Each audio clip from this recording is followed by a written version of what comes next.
What's going on, y'all? It's BoxingWave.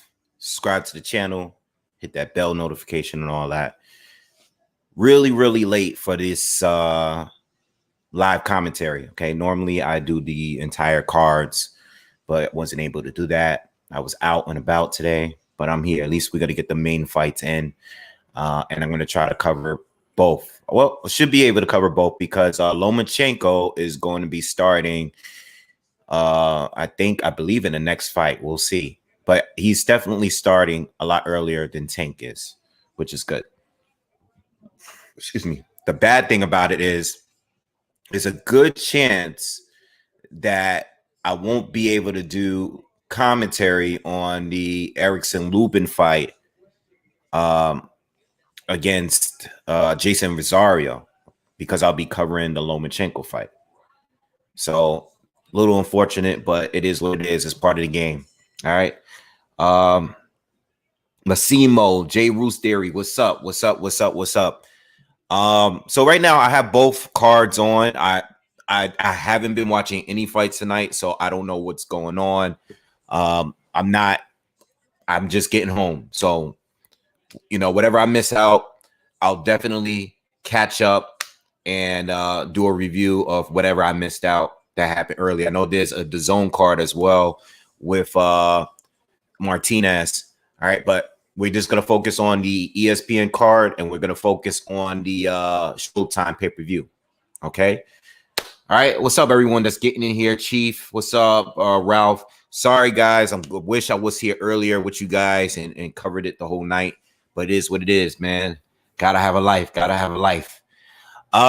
So until this Lomachenko and Nakatani fight kicks off, we're going to talk a little bit about it.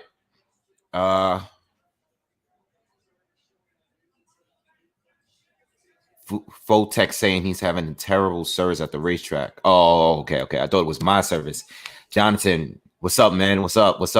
Is Lomachenko pay-per-view? No, Lomachenko is actually ESPN Plus, and I believe the main fight is going to be ESPN Plus. Usually they do the pre-fights on ESPN Plus, then go to ESPN. But I think because the NBA playoffs game is tonight, I don't think it's going to go to ESPN at all. I think the whole thing is going to be on ESPN Plus tonight. All right. If I'm wrong, correct me in the comments, but it's on ESPN Plus, which you need a subscription, but it's pay-per-view, but it's subscription based. So you got to pay the $5 a month in order to watch it. All right. But Tank is pay-per-view. You know how I know? Because I just paid for it. I just actually paid for it. I am not streaming, and just, whenever I do live commentary on a pay-per-view, whether or not I believe it should be a pay-per-view, I will always pay for the pay-per-view if I'm doing live commentary, for sure. All right. I just don't do it like that. I don't like to get over on people. I don't pay for every pay-per-view, but if I do a live commentary, I will definitely support. All right. But it is a pretty good card. I mean, we got Akhmadov against Mendez. Akhmadov is a guy that did lose to Mario Barrios, the southpaw fighter.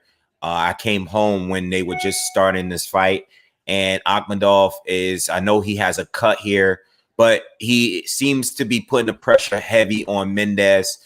And you know what? Actually, when I saw that they were fighting each other, I was expecting Akhmadov to stop Mendez. Mendez, in his day, he had some good moments, but he's a pretty experienced fighter. But pretty much everyone that he's pretty much a fighter that guys on the come up fight and get a win over at this point, Oh, okay. Carlos Adames is fighting too. Okay. So the Tank fight is probably going to be really late then. So I guess hopefully the Erickson Lubin fight, hopefully that starts after the Lomachenko fight. That'll be great. Oh, Ralph says nah, Loma isn't now. Yeah, I thought the Loma fight was next after this current fight. Maybe I'm wrong. We'll see. What's good, everyone that's coming in? Arlette, what's up? What's good? I hope you're doing good. Brian, Zahid, So anyway, listen, if you guys haven't heard my review or no, my prediction, oh, the fight is over. Mendez was stopped. He didn't come out of his corner. Yeah, I was expecting Akhmedov to beat Mendez and stop Mendez. You know, not for nothing, no disrespect, but at this point, Mendez is not going to be any top fighter at 135. You know, guys are going to come up and beat him. It is what it is. You know, he's been getting beat up pretty bad for a little bit now. I would be surprised if Loma lasts and Nakatani should win this by stoppage. What up, BoxingWave? Wow. You know, I did that poll the other day, basically asking you guys who is more likely to pull off the upset. And I see a few people. I've read some comments. You know, I even seen some tweets. People thinking that this wouldn't be an upset if Loma is to lose. And most people have said that because Loma has already lost twice. You know, Loma's lost twice already. Would it be an upset? Well, it would be an upset in my opinion because I don't believe this to be a 50-50 fight. Loma is technically the favorite to win this fight. Loma is the 3 division champion, the pound for pound fighter. You know, I know he lost to Tio, but before that loss, some people consider him to be number 1, if not number 1, number 2, number 3, wherever you put him, but in the top 3 or so. Before that loss, he was that dude. So for a guy like Nakatani, who is a very good fighter, to come and beat him, even after Teofimo Lopez loss, it would be an upset, you know? But I'm not sleeping on Nakatani. It's not an easy fight for Loma. And if Loma is to lose, would I be surprised? Yeah, I would. I would be. I'm expecting Loma to win. But I can see him losing. This is not a mismatch. This is a very quality fight, you know? So if he were to lose this fight, I'll be surprised, but not shocked, you know? Because this is a quality opponent. I didn't expect Loma to lose to Atlanta Salido when he fought him, you know? But he lost to him. I'm not expecting him to lose tonight, but if it were to happen, it is what it is. It's boxing, all right? But him getting knocked out, I haven't heard that one yet. I think that's the first comment I've read so far of someone saying that Loma is going to get knocked out tonight, all right? I don't know if it would be an upset, but I know I'll be upset. I think Loma's going to win, man. I like Nakatani a lot. But I think Loma's going to get him. You know, I think Loma's going to outwork him. The reason why I actually went with Loma really because I like what Nakatani does. I know, you know, he does have good power. He's very durable. He has great conditioning. His stamina is great. Excellent stamina. But the thing is, you pretty much know what you're going to get with him, you know? And I think that yes, he has a great one too. He has a very good jab.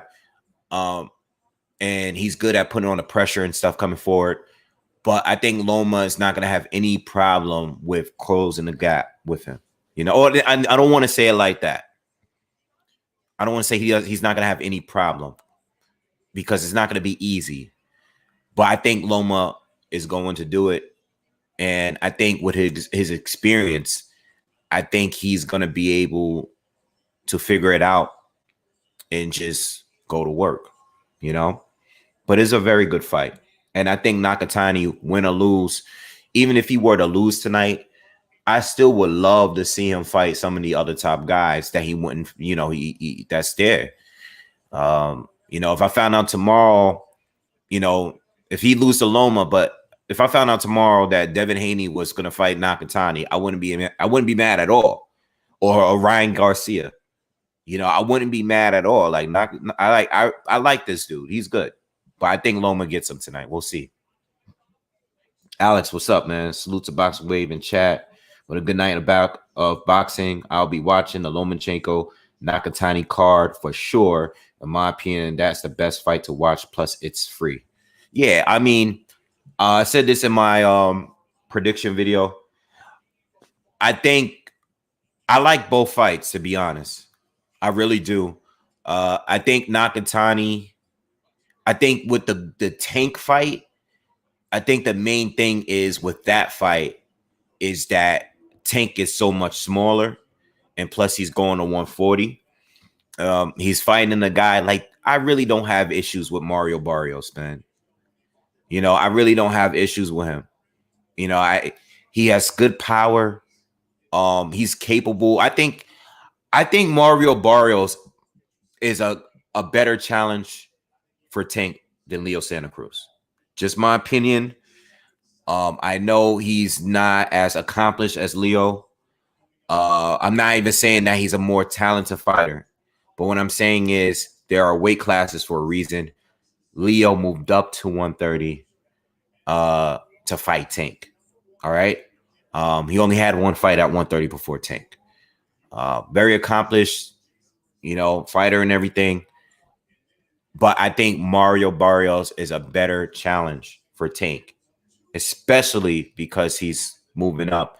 And I know Tank fought at 135 and beat Gamboa, but he didn't fight any legit top fighter at 135. So that's why I really like the fight. I really like both fights, to be honest.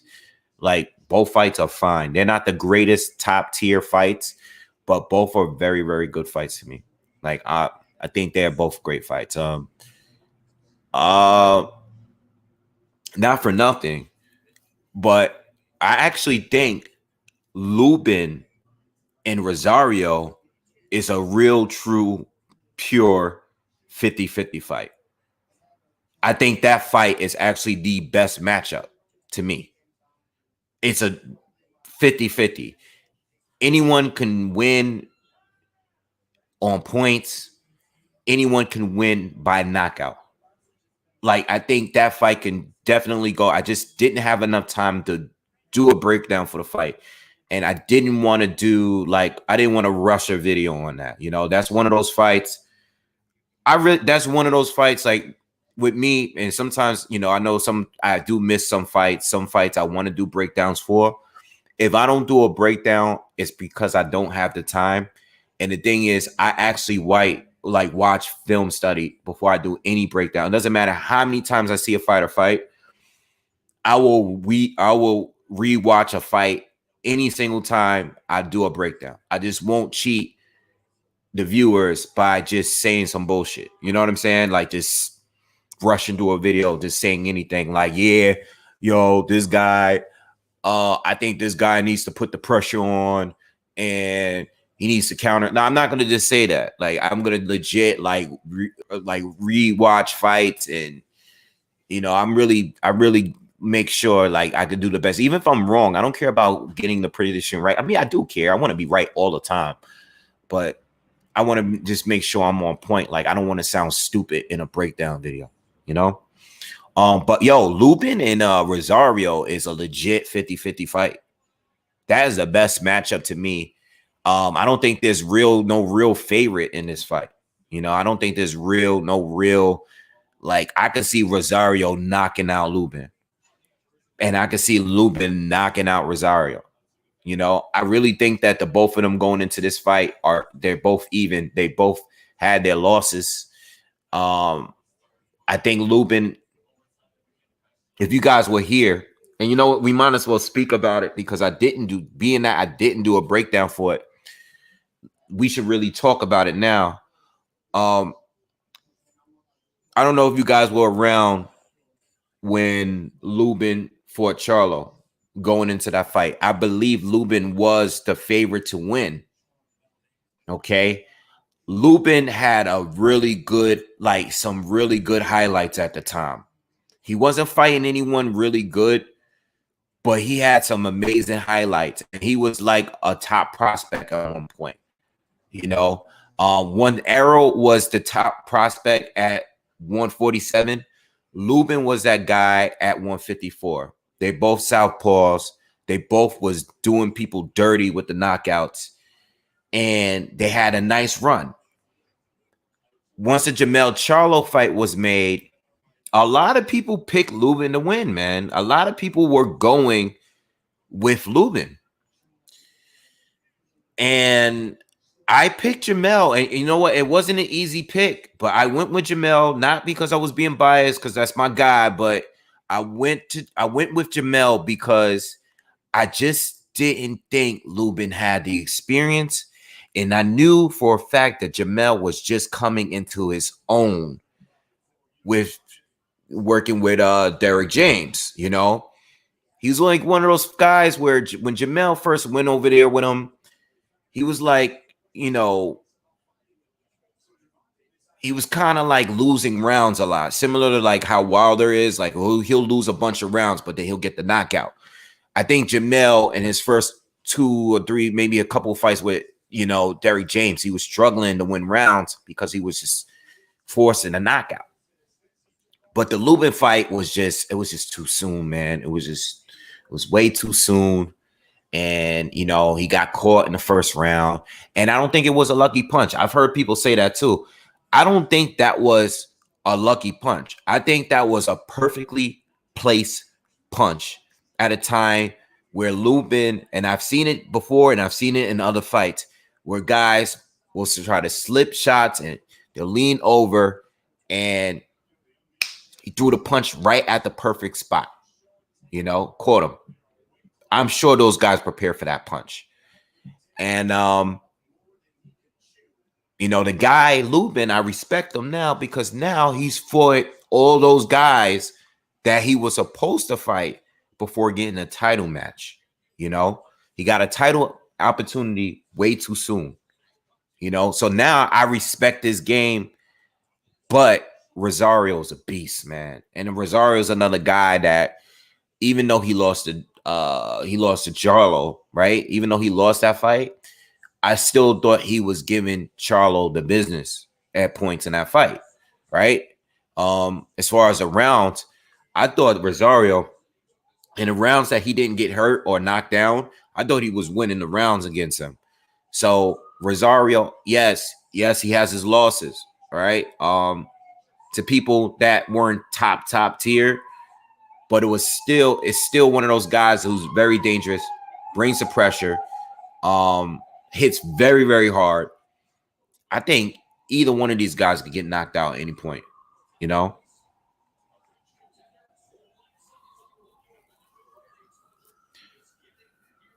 Boxing with Sean said he also got stopped with Willie Nelson. Willie Nelson beat him too? I don't remember that fight. If he did get stopped by, I know he lost to Nate Gallimore. I did see that fight. I didn't see the Willie Nelson fight. I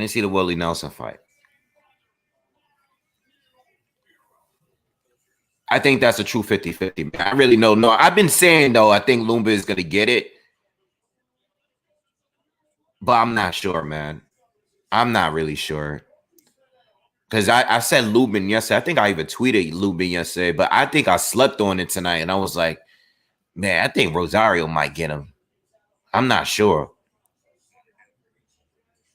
Yeah, it was Gallimore. It was Nate Gallimore, the Jamaican fighter. Yeah. Gallimore beat him. And yo, when Gallimore beat him and they went into the J-Rock fight, J-Rock was coming off the Hurd win, where I totally was impressed with J-Rock, right? So once I saw he was fighting Jason Rosario, I was like, all right, you know, this guy is cool, but you know, this guy just beat Hurd, you know, dropped him even, you know, bullied Hurd in there. All right, J-Rock was toying around with Hurd. There's no way Jason Rosario is going to beat him. Jason Rosario destroyed J-Rock. He destroyed him. What happened in that? What happened? It's crazy.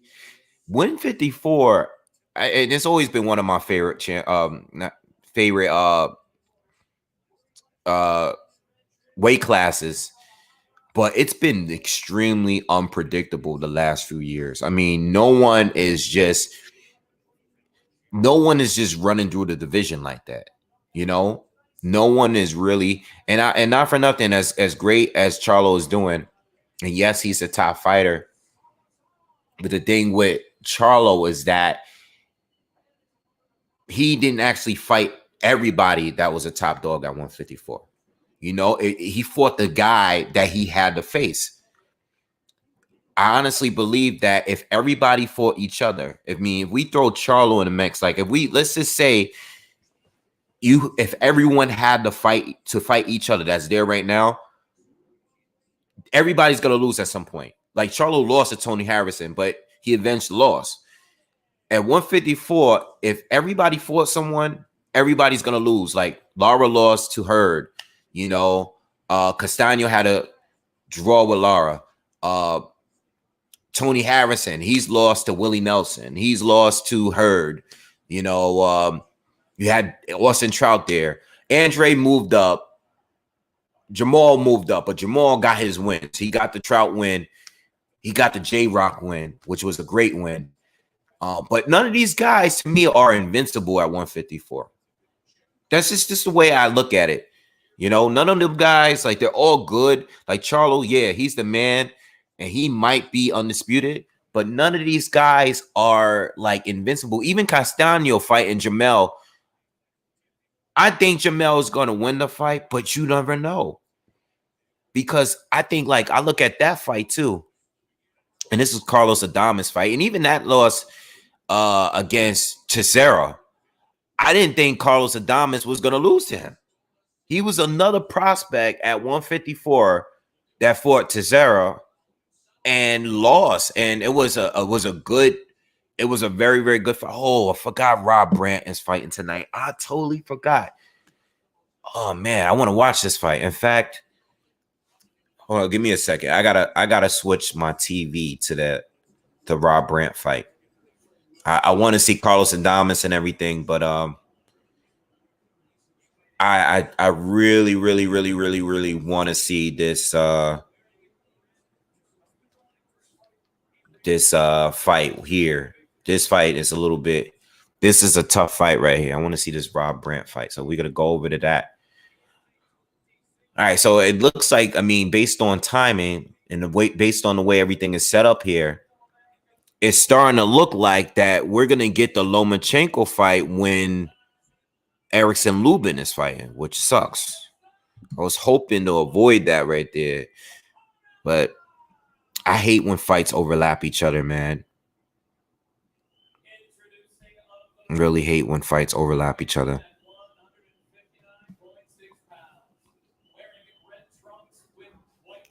Yeah, I had to turn off the Showtime fight for now. I'll go back in a little bit.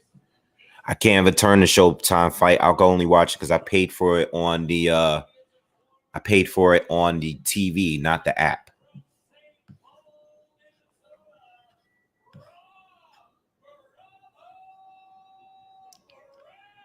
I don't like 135 that much. I think 135 have the talent, but these guys don't fight each other, man. I don't like 135. I think they got too much credit too soon. Not all of them. You know, I like Lomachenko. Like, you know, he's proven himself. I like Teofimo Lopez. But the rest of these guys, like, I like them, but they're all good. But I don't like the fact that they don't fight each other. And I'm including Tank in that. Because I don't like the fact that Tank went up 2 divisions. And listen, I like this fight tonight. I already expressed that. But there are people at 135 that people really want to see you face. And you skipped all of those guys. And, you know, and even, you know, the comments like Leonard Ellaby saying that, you know, Josh Taylor really don't have nothing to bring to the table because he doesn't fill seats here in America, you know. That's pretty much why boxing is what it is, man. You know, I saw that comment and I didn't even flinch to even think to talk about that comment. You know, I saw everyone else made content talking about Leonard. Leonard Ellaby does that. He says these things every single time he's asked about one of his fighters. You know, Leonard is Leonard, man. You're never gonna, you know what? I don't even react anymore. What he says, what he said about Josh Taylor is exactly what Leonard says. That is so Leonard. Shout out to D Style Boxing, by the way. Thank you, brother, for donating, man. Peace, peace. Make sure you guys subscribe to D Style. Leonard said exactly what Leonard would say. That's all Leonard Ellaby. That's what he does. That's what he says. You know, and at the end of the day, I mean, Josh Taylor probably don't fill the seats that Tank Davis fill. Right? He doesn't. But he's undisputed. And he actually beat the very best in the division, something that Tank has never, like, legacy-wise. But again, you know, legacy doesn't matter to these guys. You know, boxing is a hustle at this point. So they would rather take the regular champion title route instead of fighting an undisputed fighter that would be available if Tank wanted to take that fight. You know, it is what it is, man. I mean, it's boxing, man. It's like wrestling. What was I tweeting last night? I was saying this last night. I was tweeting like boxing is pretty much wrestling. It doesn't make it doesn't like it's no different from watching. I don't watch wrestling anymore, but old school wrestling is nothing different from boxing today. You know, it's the same thing. You just go up there and talk a lot of shit and just, you know, me, Gene, you know, brother, like Hulk Hogan, the Ultimate Warrior, and all those guys. All these boxers remind me of them. It's the same thing to me. Nation of Domination. All of these guys are the same thing. They're the same people. The Rock, Steve Austin. It's all like fake to me, you know? You got your few really good boxers that are really getting it in. And I think, not for nothing, but it's sad, but all the real boxers that's really trying to be great and are fighting the best fighters are not, they're not really that popular. And it's the smaller divisions as well. The smaller divisions, because they're not that popular, and I mean the smaller ones, like, you know, they're not that popular. So they fight the best guys. They unify, they do what they got to do for the most part.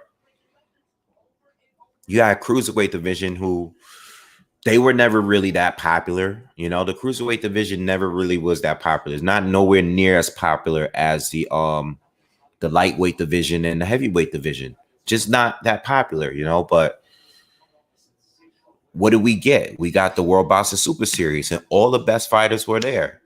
You know, everybody knew who Usyk was as an amateur, and Usyk ran through whoever he didn't fight in the tournament. He fought before the tournament.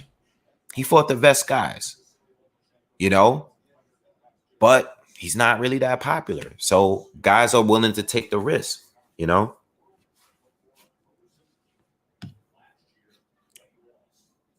Mean Gene. Yeah, man. It's the same thing. It's all the same, man. Tank is a good fighter, but his opponents are picked. You can't say Josh Taylor brings nothing to the dance and you're fighting Mario Barrios, who is cool, but what is he bringing that Josh Taylor isn't bringing? You know, and that's what I, you know, going back to my video about Anthony Joshua and Wilder. And I don't want to talk too much into it because I don't want the people to come in here and make the rest of the night talking about that. But I just wish that on Wilder's and his people that there was a little bit more effort made to fight Joshua. That was the main point of my video. Why didn't you put as much effort into fighting this guy that actually brings something to the table? He brings in the money. he brings in the seats. He's filling seats. He brings in money, and he brings in the titles. You know, what doesn't he bring? Even if you make the fight in the U.S., his fans from out there will fly over here to watch him fight. I know because I saw him fight in Madison Square Garden, and his fans were here in America. The Brits were here. So why not make? And it seems like every time Brant, I know I'm talking to you guys, but every time Brant takes a shot, he loses his balance. I don't know if he's usually doing that. Like, if I've been watching his feet since the first round, I know I'm talking to you guys, but he loses his balance every time he gets touched. And he's never really had a great chin.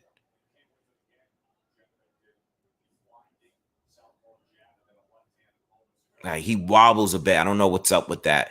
But yeah, that goes back to what I was saying. You know, some of these fighters have plenty to offer. Oh, nice straight left.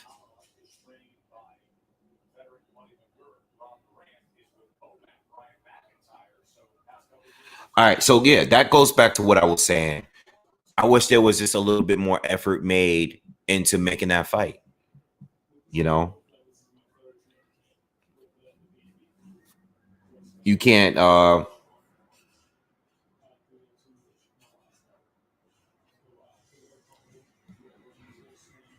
I remember how hard Wilder tried to make the fight at first. How hard was he trying to make the fight? When you mean how hard, there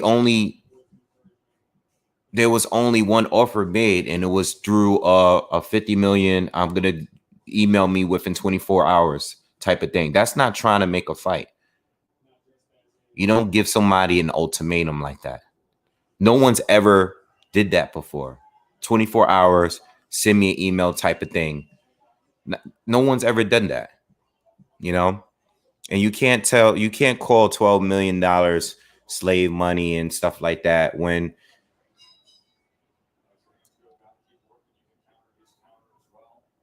you was about to say, you got to remember these guys. I'm trying to think of the numbers. Deontay Wilder fought Luis Ortiz, and people love to glorify that win because it was a great win. But you know that Wilder fought Luis Ortiz for only $2 million. He fought him for $2 million. You can't call 12 million slave money when you fight your best win for $2 million. It doesn't make sense. It doesn't make sense. So you're literally getting 6 times higher than your highest purse. And you're saying that, yo, this is slave money. That's ridiculous, you know?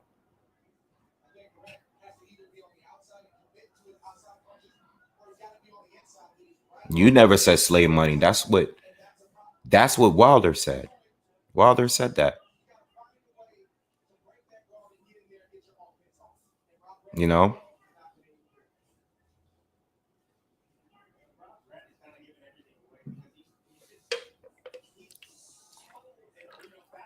You don't tell somebody you really want to fight that they got 24 hours to agree on it. You know? Give me an example of when that happened in the comments.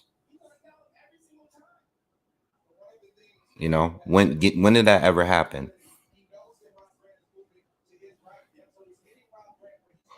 And then, you know, on top of that, you know, I don't like that. Like, people say, well, we didn't know that Fury was going to be a snake and try to run off with the title, you know, not fighting, you know, what we agreed on. But people bring up his coke. People bring up the fact that he got fat, lazy, retired. People bring up that he's failed drug tests. People bring up that he cheated in previous fights before. Well, all of this happened before he fought Deontay Wilder the first time. So again, why did you go and fight him? Why did you give him the opportunity? If he's all these bad things that were known, well known before the first Wilder fight, why did you give him the opportunity? Again, you know? Not only that, but Fury backed out on a rematch at first, and you still gave him the opportunity. It doesn't make sense.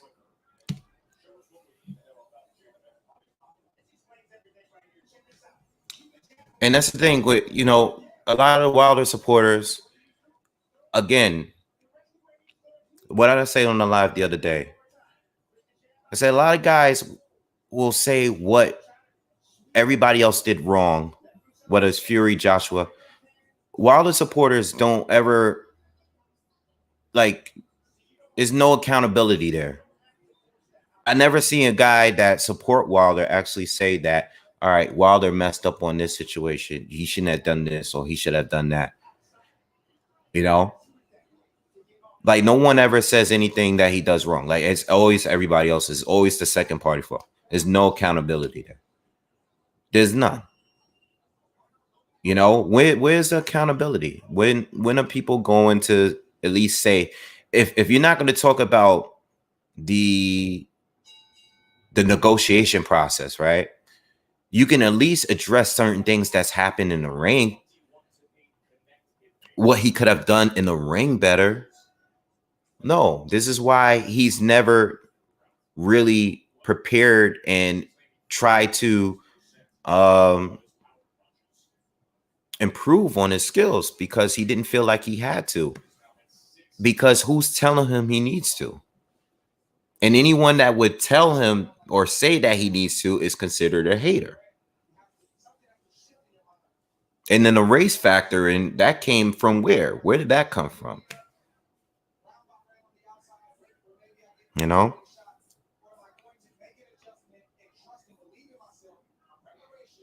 I'm currently watching a Rob Brant fight.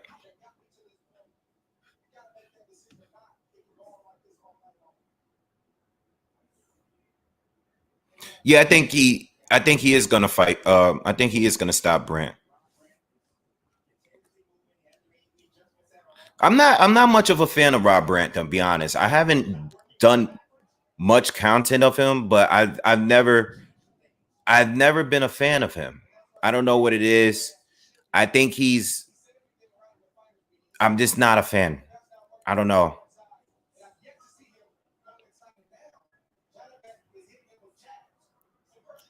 John Beck is, yeah.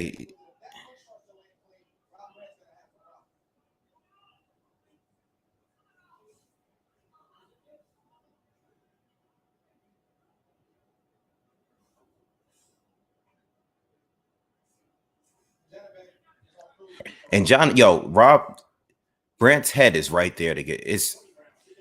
He's just one of those straight lefts is gonna do it soon. Another left. And Brant's already swelling a little bit. You can see it. He's gonna get caught. He's gonna get caught at some point. We're in the fourth round. He's gonna catch Brant at some point. Yeah, go another one.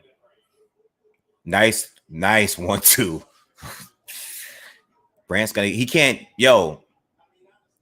He doesn't know what to do here, and he's losing confidence, and he's scared to make a move here.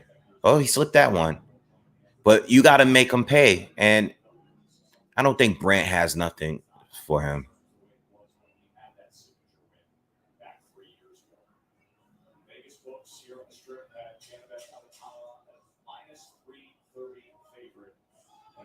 Nice jab again.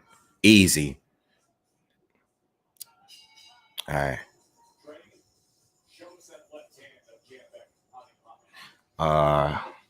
Yeah, Loma fight is next. This is the top ranked card right now. Give me a second. I had it on the Adamas fight. I don't know if they're still fighting. Let me turn over to that real quick. All right, Carlos Adames got. They're showing a highlight of him getting dropped. His opponent, not Adames.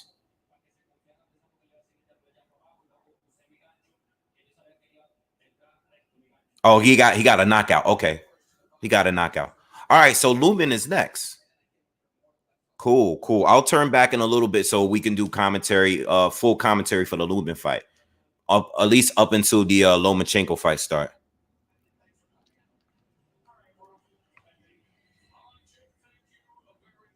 All right, so we let's go back to ESPN real quick, and we'll cover the rest of this Brandt fight up into Lomachenko fight. Oh man, I hate when the fights. I like sometimes I just wish like yo, can't they all just work it out so where we don't have to deal with this whole like fights overlapping. I hate that, man.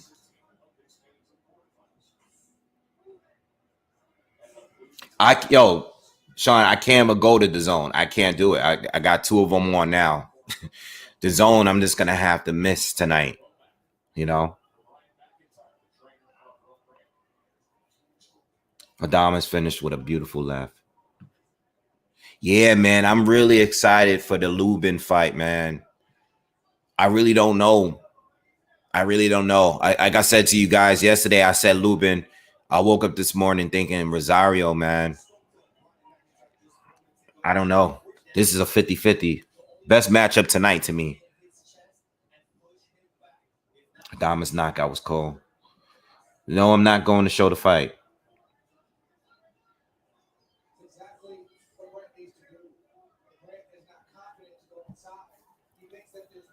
Somebody left a comment today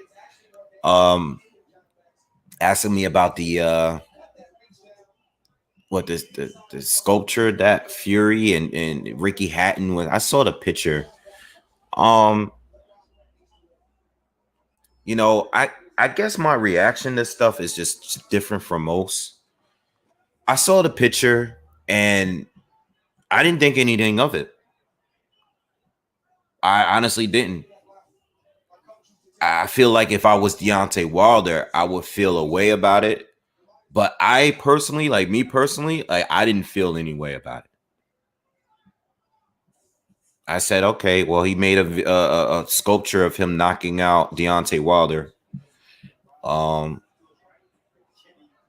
So, and Ricky Hatton took the picture. I mean,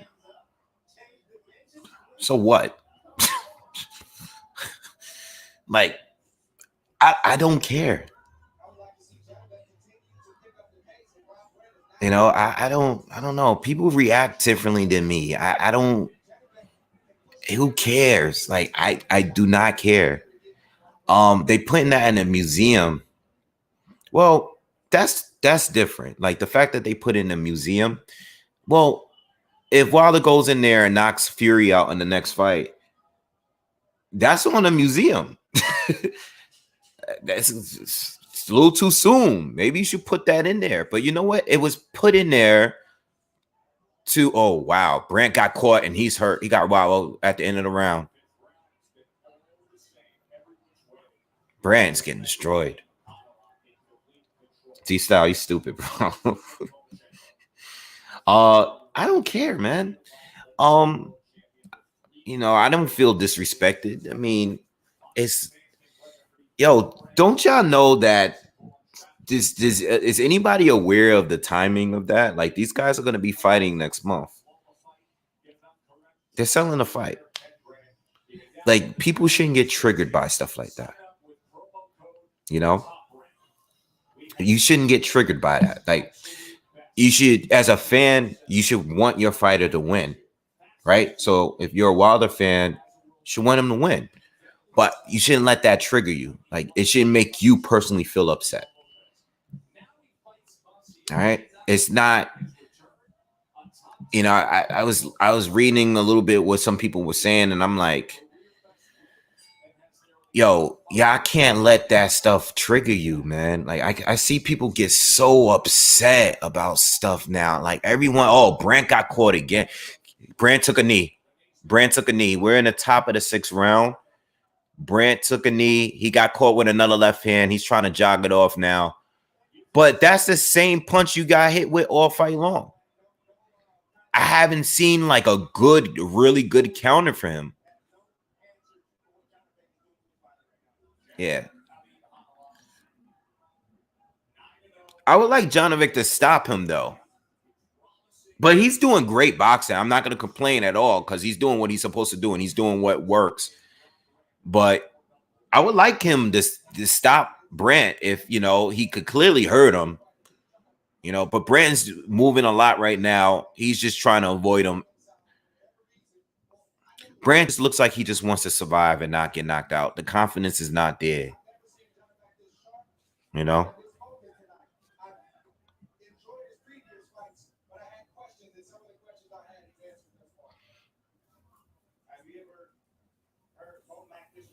The boxing statue is in a museum, I believe.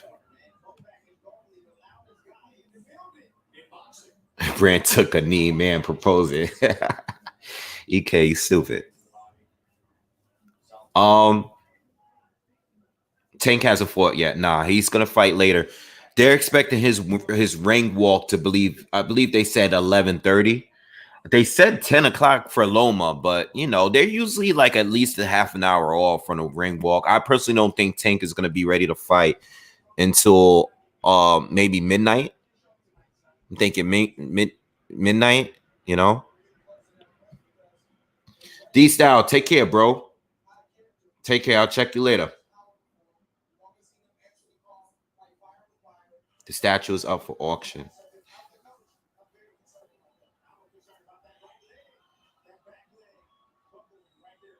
Brent got nothing. He don't have anything for this guy.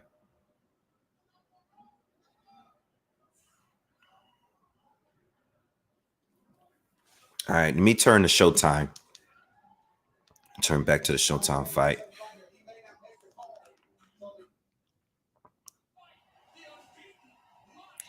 Oh, just waiting for this. I guess the Lubin fight didn't stop yet. But I'm going to keep it on here because we're not getting much of a fight with Janovic and Brandt. I'll pull it up on the give me a second, pull it back up on here. But Brandt's not really giving us anything. He needs a miracle right now. He need one of those Gabe Rosado knockouts. Hey, I heard a rumor. Well, I read a rumor that Terrence Crawford is going to be fighting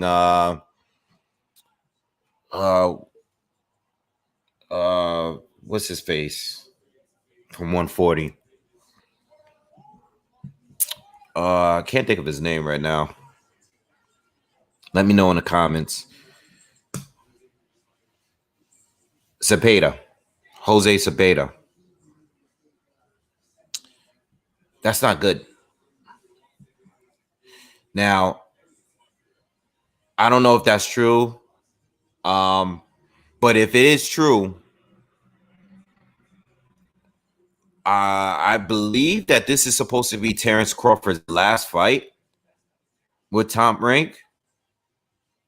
Is that Bob's going away present? We know that these guys got some tension, you know, even in these interviews that they do together, it looks very, very awkward. Is that Bud's going away present? Because that's the horrible fight. And so, especially his Zepeda's performance against Hank Lundy was terrible. I know he had that KO of the win. KO of the year, one of the KOs of the year last year against Baranchek. Great fight, great KO. Gave Jose Ramirez a great fight. But if we're basing this next fight off his last performance against Hank Lundy, he's going to fight Bud Crawford? Jose Zepeda at 147?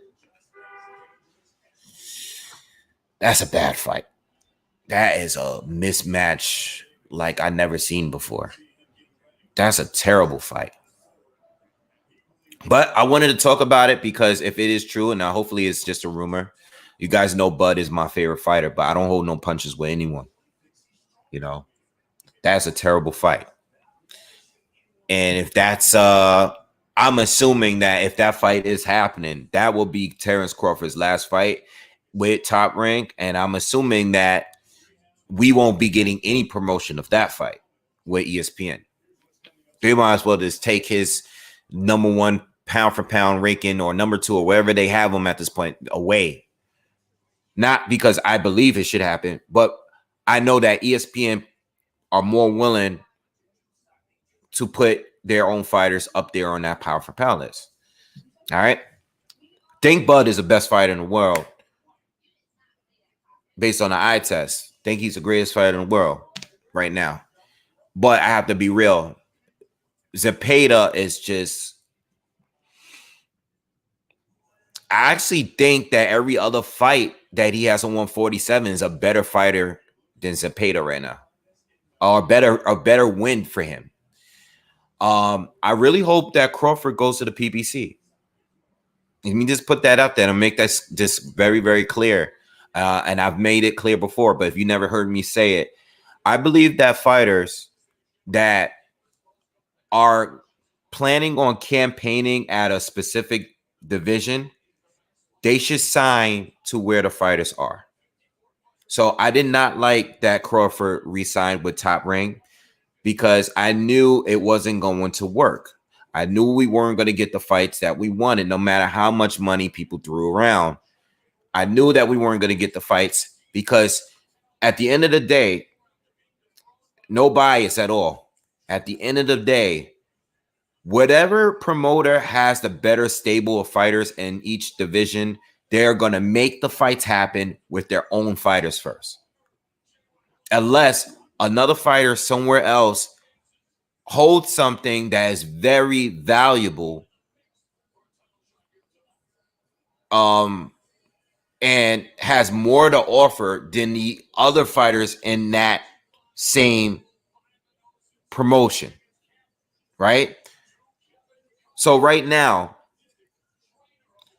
Canelo would not be fighting Callum Plant if he didn't have a title, but he holds something very valuable that Canelo wants. So they're going to try to make the fight happen, right? They'll probably have to overpay Callum Plant in order to make that fight. Terrence Crawford, at this point, should go over to PBC. Now, I know people like the Zone are probably going to offer to pay him more money, but at 147, the Zone really doesn't have much of a stable over there. I know they have Ortiz over there, you know, which is a pretty good fight. You know, he's not a prospect at any point, like anymore. He's legit. He's proven himself. He's a top contender at this point. That would be a good fight, but I would like Bud to go to the PBC. You know. What's up, Captain? What's going on, bro? All right, so the Jason Rosario fight is starting now with Erickson Lubin. But yeah, I would love Crawford to go to the PBC. I want people to go where the fighters are, if we can make we can get the best fights without any issues, you know.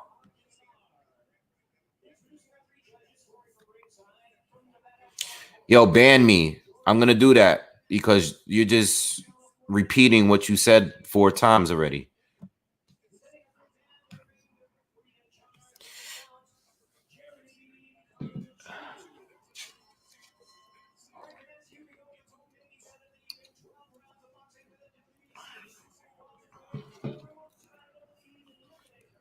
All right, let's go.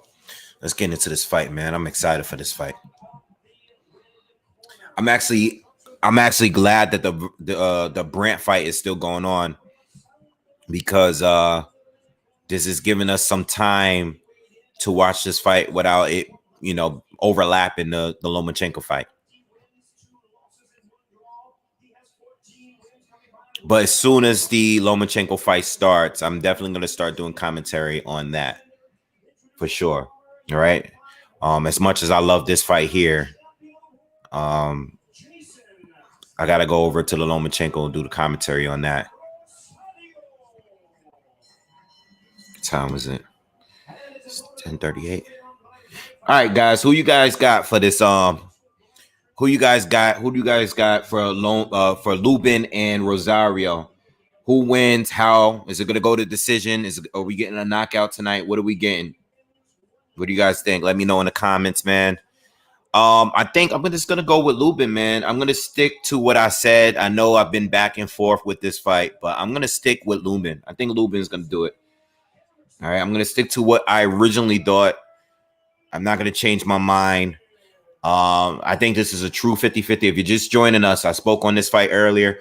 This is a true 50-50 fight, the most 50-50 fight that we can get tonight. And I think I'm going to go with Lubin. But I see possibilities here, possibilities of knockouts, decisions, controversial decisions, draw maybe. I don't know. This is a 50-50 fight. So let's go. Let's see. Erickson Lubin against Jason Rosario at 154. Arlette says Rosario. Don says Lubin in 6.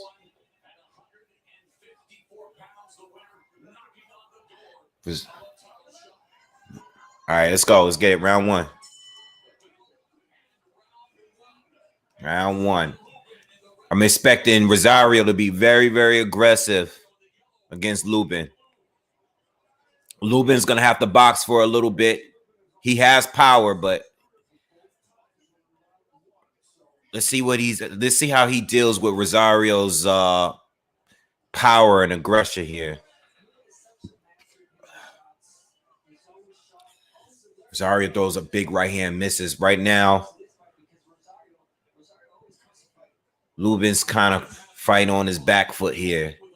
Rosario's the guy that's coming forward. Nothing landed clean from either fighter yet. Just maybe a jab from Lubin.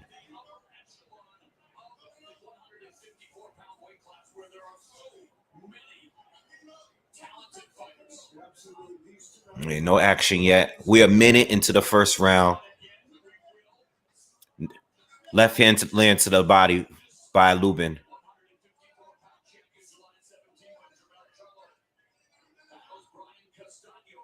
All right, so he's starting off pretty good. Rosario's just trying to close the gap here. Rosario just tried to counter Lubin with a straight right. Oh, no, it was actually a short right hand. All right.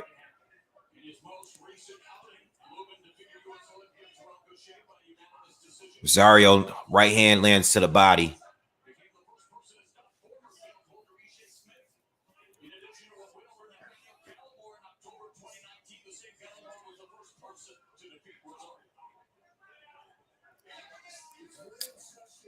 Lubin touches Rosario to the body with a straight left.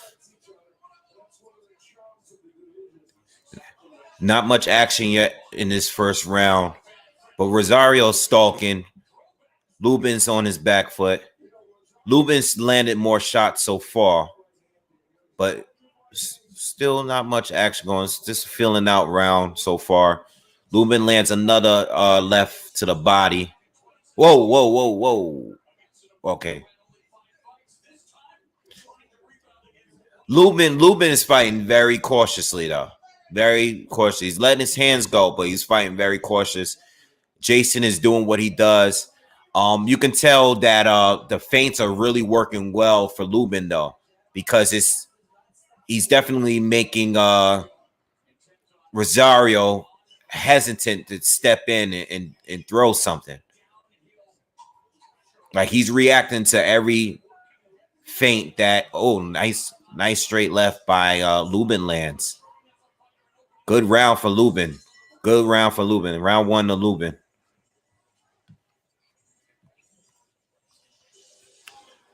Rob lost. Okay. All right, man. Hopefully they give us like another 15, 20 minutes. Hopefully we can get like a few rounds in, maybe get half the fight through before we get this Lomachenko fight.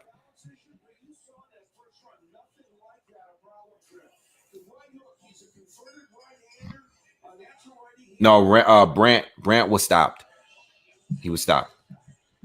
Lomachenko's not fighting yet. He should be out soon. He's the very next fight. If you're just joining us.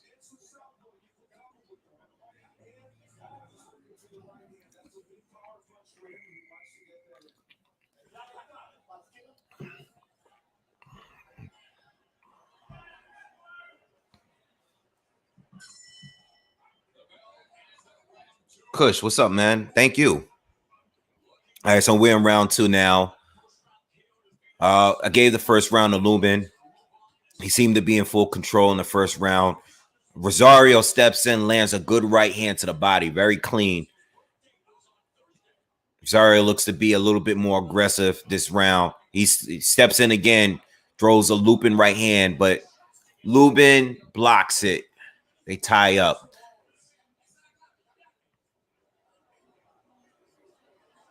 All right. Nice straight left lands for Lubin up top.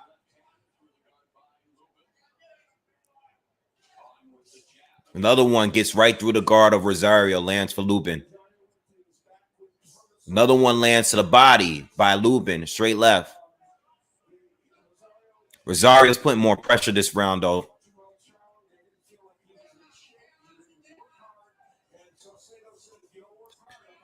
Rosario steps in, does a little work on the inside, lands a couple shots in there. We're 1 minute into the second round.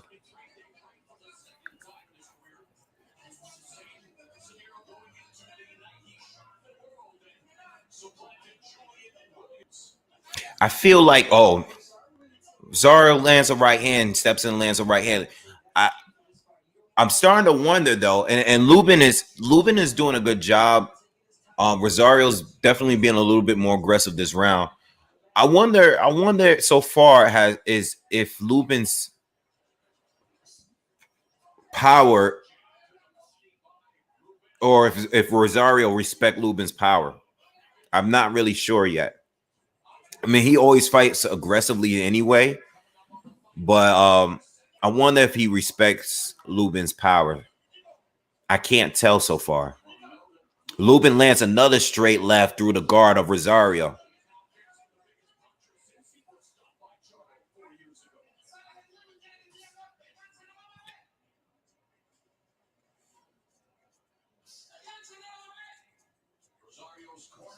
Oh, watch that hook from Rosario. Rosario almost caught Lubin with a nice left hook. I think when Lubin throws that jab, he steps in, he throws that jab at time, and he leaves it out there a little too long. I can see him getting countered by it with that soon. Leaves it out there a little too long. Rosario's starting to close in on him a little bit more. Landed a little bit more this round. Overall, I still think Lubin might have edged this round. I think he landed more clean shots, but Rosario was much better the second round than he was in the first.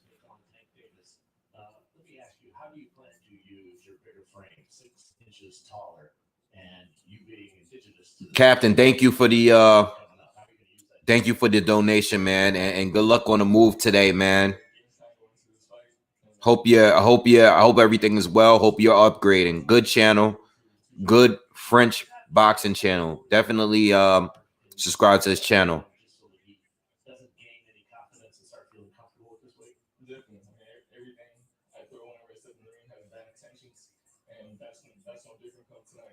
Yeah, Lubin, Aaron. Lubin has a very, very impressive straight left hand. That's definitely his money shot. Mario Barrios looks ready to go. His gloves is on. He's ready to go. Hey, I'm hoping these fights don't overlap each other, man. It's starting to look like it will.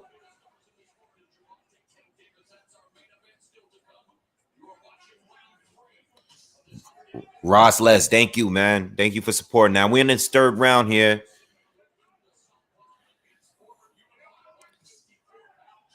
Another straight left lands by Lubin. Another one right through the guard of Rosario. Rosario got that high guard. He's trying to creep in. But Lubin has been doing a good job with that straight left. He's been consistent all 3 rounds with that straight left so far. Rosario just, he's trying to apply pressure. Another straight lands to the body by Lubin. And he's moving well. We need to get him this. He needs to feint a little bit more, though, because I know the first round he was definitely throwing Rosario off a little bit with those feints. Oh, nice right hand. Nice short right hand by Lubin on this side. Oh, whoa. Lubin lands another straight left. Wobbles Rosario, but he has to be careful with that. Rosario almost caught him again with that hook. Got to be careful. Lubin is getting off right now. He heard it.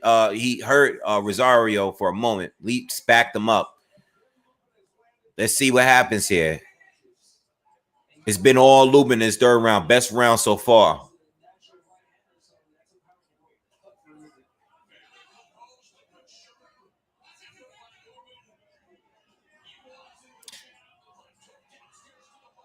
He's hurting Rosario. He's pushing Rosario back now. Another straight left. I don't know if Rosario's trying to catch him with that hook, but he's pushing Rosario. Rosario's on the ropes. Left to the body. Right hook on top. Rosario's still standing, though. Another jab lands for Lubin. All best round for Lubin. We haven't seen nothing from Rosario yet. He's been getting battered all around. Nice right hook to the body by Lubin. Lands. 30 seconds left in the 3rd round. Lubin has been putting on a very, good uppercut. Left uppercut lands. Big uppercut lands for Lubin. I'll tell you one thing. Rosario's showing a lot of durability right now because he's been getting hit with some big shots his 3rd round. He can't take these hits like this. Oh, he's hurt. Rosario. Rosario's hurt bad. He's wobbling to the corner. No, he's out on his feet. Oh, man, he's hurt. All right. Let me just explain. I actually thought the shots, Lubin landed a flurry of shots at the end. But it wasn't until after the bell that Rosario reacted. It was like a delayed reaction. So once he started to walk to his corner, he actually fell back against the ropes. And then when he was walking, he was just, all right, they're going to show it. Okay, so, they're showing the right hook that landed earlier in the round. I remember that. But in the end of the round, it was like a delayed reaction, and Rosario fell back into the ropes, started to walk forward, but he couldn't get to his corner without wobbling around. All right. He looks very, very, I think I don't think he recovered. And we're in the 4th round now. I don't think he recovered in that short period of time. He was really badly hurt. And it looked awkward. It actually didn't even look real. All right, so we're in the 4th round now. Rosario appears to have his legs back a little bit. At least for now, he does. Let's see what happens when he gets caught again. Lubin is he's just landing. Now Lubin is starting to fight like Arison Lubin. Now he's being dominant. He's probing his jab out there, and he's keeping Rosario right where he wants to, and he's just constantly shooting that straight left right through the guard. Rosario's trying to be aggressive now, but Lubin looks very, very relaxed, and he's still in control here. All right, we're in a minute into the 4th round here.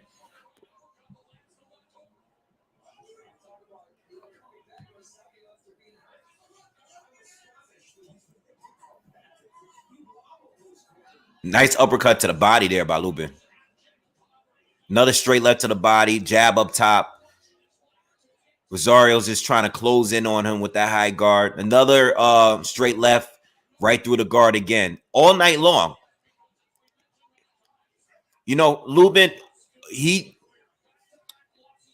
he doesn't even really have to do anything outside of that straight left because he's been on the money with that all fight long. He doesn't need to do anything, but he's mixing it up.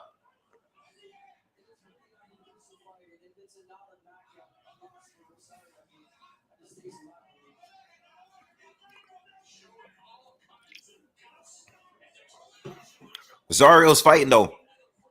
He's fighting.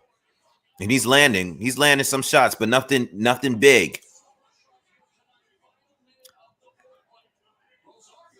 Lubin's still boxing really well. He looks sharp. He hasn't got hit with anything that made me, think that, Rosario could turn the fight around or anything like that. But Rosario's giving him a fight this round. It's still Lubin's round, though, in my opinion.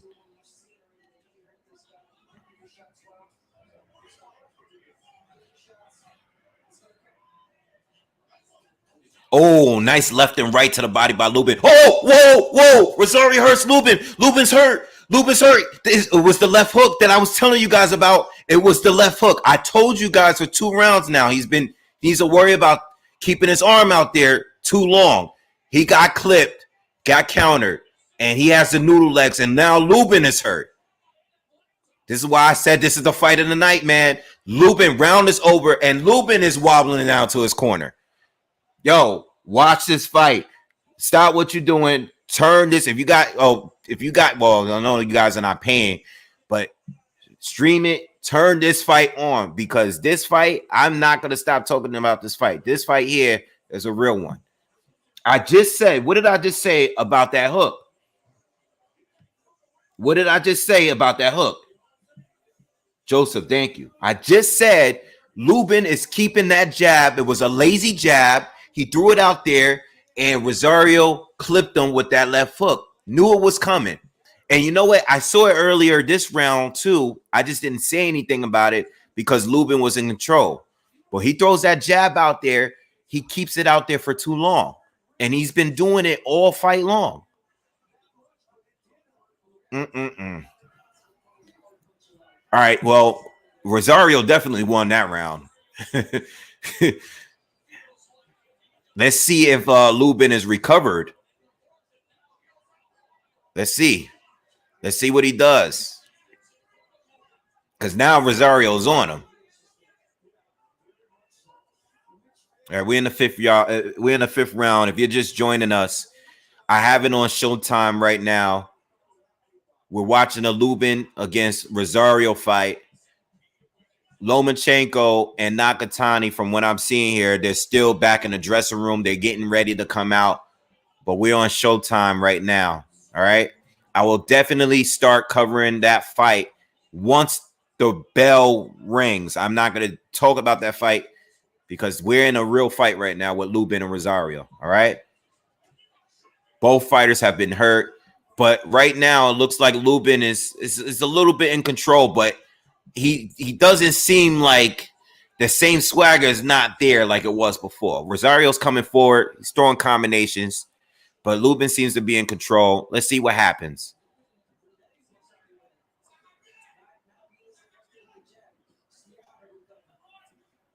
Yeah, Lubin's not fully recovered yet, but he's doing well. He's doing all right. He needs to create some space between them, though.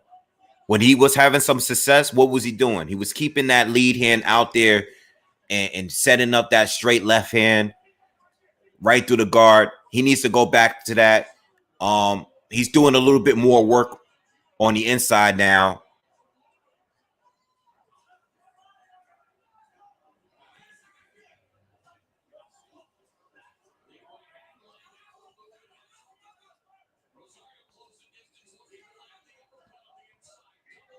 I mean, Lubin's staying. They're kind of.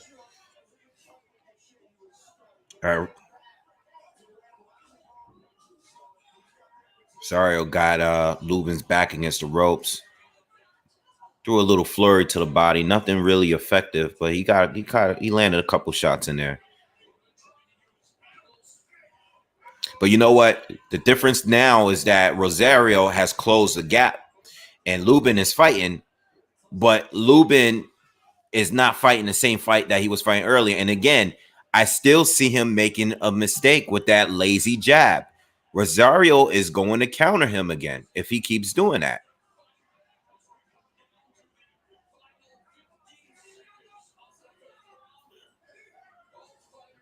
Rosario's putting the pressure on him. Lubin's getting off, though. He's getting off. He's getting off. He is winning this round. Nice straight left lands. Nice round. Good way to come back. But Rosario is still game. Anything could happen still. All right. I still have I only gave Rosario that one round where he hurt Lubin though.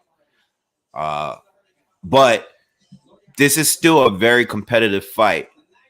I'm definitely scoring it for Lubin so far. But I feel like anything can happen at any given time. I think Rosario is still very capable of changing this fight around.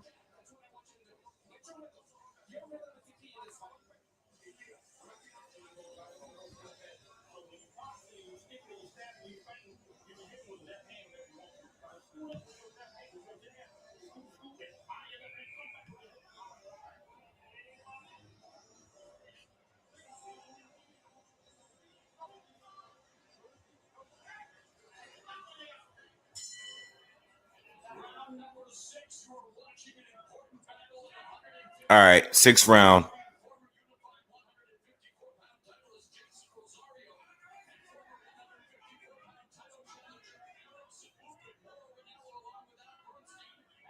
I'm 4 rounds behind. In which fight?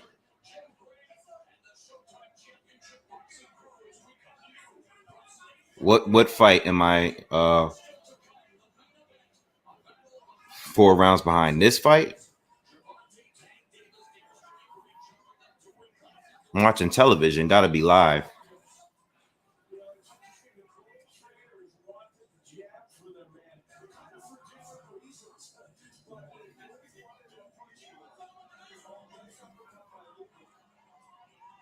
All right, let's get back into this fight.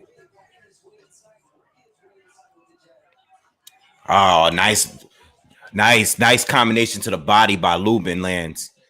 We're a minute into the 6th round. If you're just getting here, another combination. Oh, he drops Rosario. Rosario is down. Nice combination to the body lands twice this round. All right, Rosario is down, and he doesn't look good, man. He's still hurt. All right, he's still hurt. Let's see what happens. Lubin's gonna go right back to that body. Yeah. Rosario's down. Damn, no, he's hurt. He's done. He's screaming in pain. Yo, it looks like the Jamel Charlo thing. I mean, he's not on his back, but he's done. He didn't get up. It's over. 6th round stoppage for Erickson Lubin. Good win.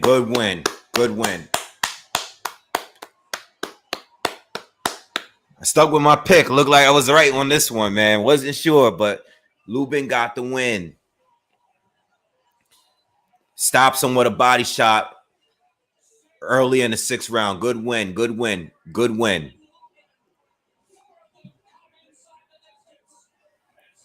Yeah, man, no.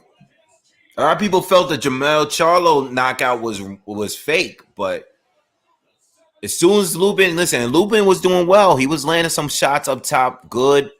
But when he went to this guy's body this round, couldn't take it. He couldn't take it, man. Yeah, I'm happy for him too. Man.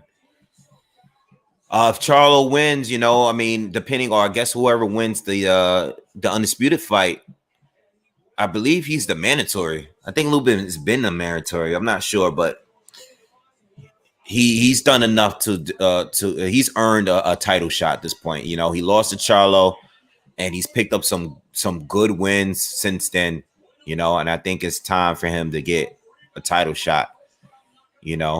Or at least fight someone else that is deserving of a title shot. Good win though.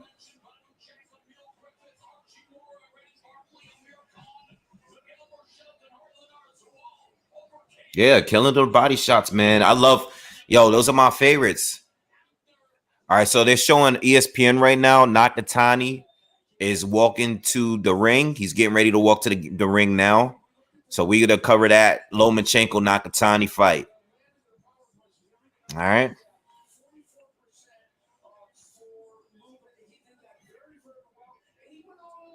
Good for Lubin. Worry about that chin, but he's earned his way back up. Yeah.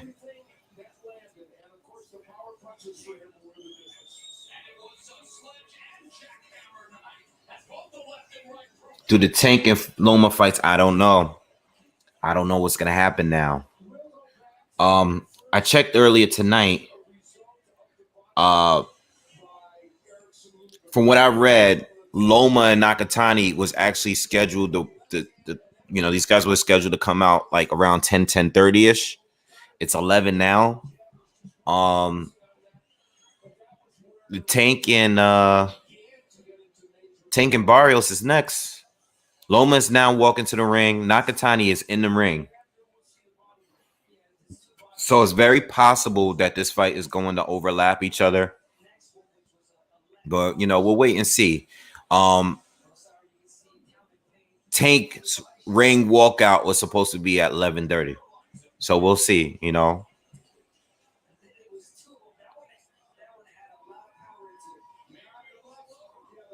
Oh, the left hand was low. The first one was low. Oh, my bad.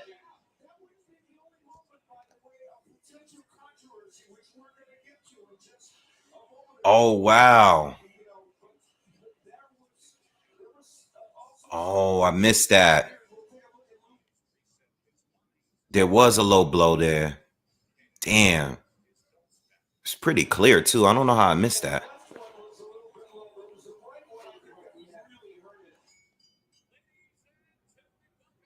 Nah, that wasn't a little low. That was low, low.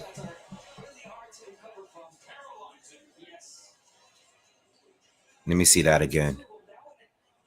Oh, yeah, it was low.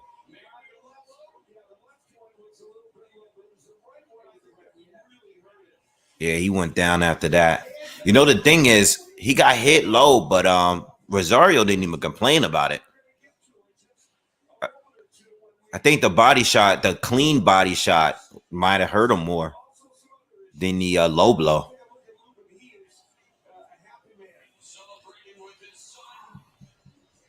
Yeah, low blow on Rosario. With the one of the left shot, the first shot actually landed. Uh, it actually landed low, but he's grabbing to this. He's grabbing to his side. I don't think he's complaining about the low blow at all. They're just replaying and talking about it. Anyway, we gotta go over to this Loma fight. All right. I'll go back to the Tank fight, but we getting into this Loma fight right now.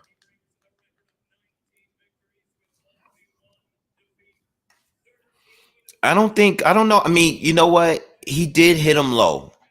I don't know if he's gonna protest, but what I do know is he definitely did not react to the low blow. It was more him reacting to the liver shot. The Woken One is adamant that Nakatani is stopping Loma tonight. What's popping, Quentin? What's up? All right. My prediction was Loma by decision, maybe late stoppage to the body of Nakatani. But I have Loma winning, man. I think Loma's gonna pull it off.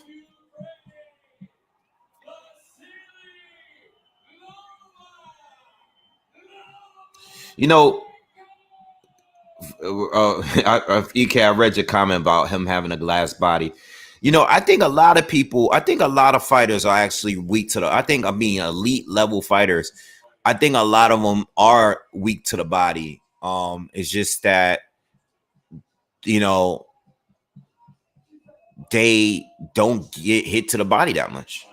You know, they know how to protect their body, and if you're gonna go to their body, they're gonna make you pay by going to their body and countering you and landing up top. You know, I think a lot of fighters could be weak to the body, but they don't get hit there enough. All right, Lomachenko, Nakatani, round 1. Let's go. Oh, I'm actually kind of nervous for Lomachenko, man. Only because he's who he's facing, and because we haven't seen him. We saw him the last time, and I wasn't that impressed with his last performance.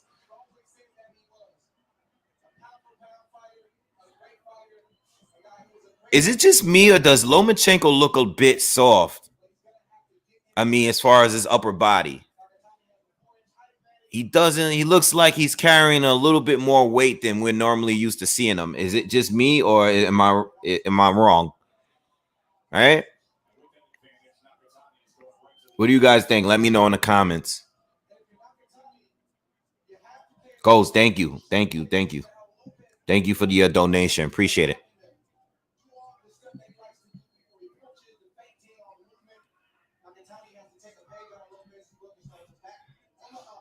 All right, so Nakatani's starting out. He's shooting a jab. Loma steps in, shoots a left hand, lands up top.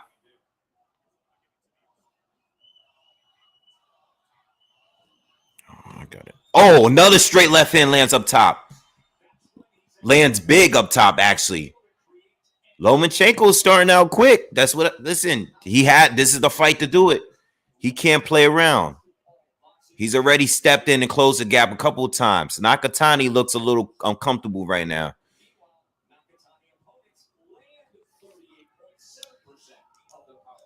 All right, we know Nakatani doesn't have the greatest defense neither. Oh, nice right hand. Caught Loma as he stepped in. Yeah, Nakatani got him.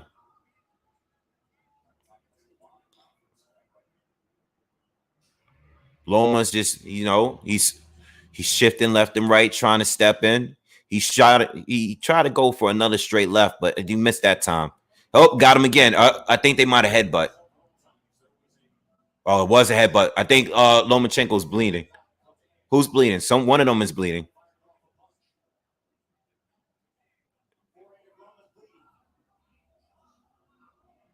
Loma is bleeding. Yeah, Loma got cut. He got cut on the top of his head, though, in the center of his head. Damn, right in the first round, Loma's already got a cut from a headbutt. I think the ref should have made that clear. I don't know if he did.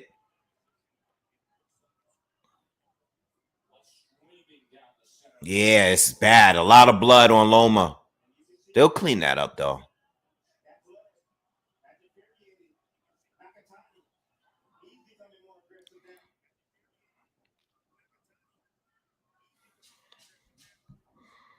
All right. Not much going on right now. I think Loma just needs to clean that up. Because that's a lot of blood. All right. First round. Headbutt. Center of Loma's head. Right there. It's actually like right on his hairline. It looks like it's right on the hairline. Yeah, it was a clash of heads. Loma actually still shot, got a left hand in there after, and I think that's what threw the referee off. But I'm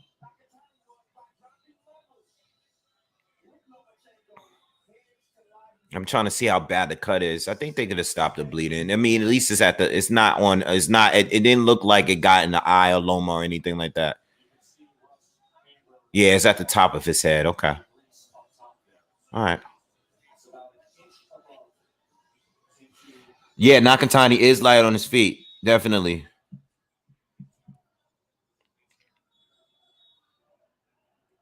This is not I don't think this is not a cut that should affect the fight, by the way. All right. But Loma was pretty aggressive in that first round. until that headbutt. So let's see what he does here in this round. Another slip and another straight left lands for Loma. All right. Nakatani did land a nice right hand, though, in that first round. I see that the blood is continuing to flow down a little bit. Loma lands another straight left, and Nakatani grabs him by the waist and holds on and falls over. All right. Nakatani's not taking these left hands from Loma well. Every time Loma lands a left, Nakatani's head flies back, and I think Loma is definitely hurting him a little bit with those. All right, but Loma lands 2 so far this round. Nakatani just lands a right hand to the body.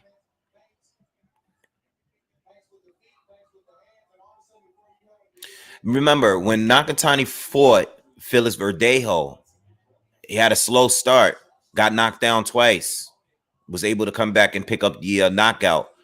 So we can't, it's very possible that he may start slow here too.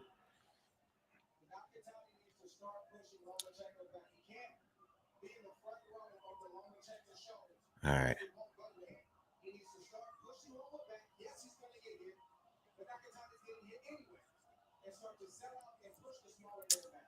It's a lot of feinting, not much action going on here. Nakatani's kind of just waiting.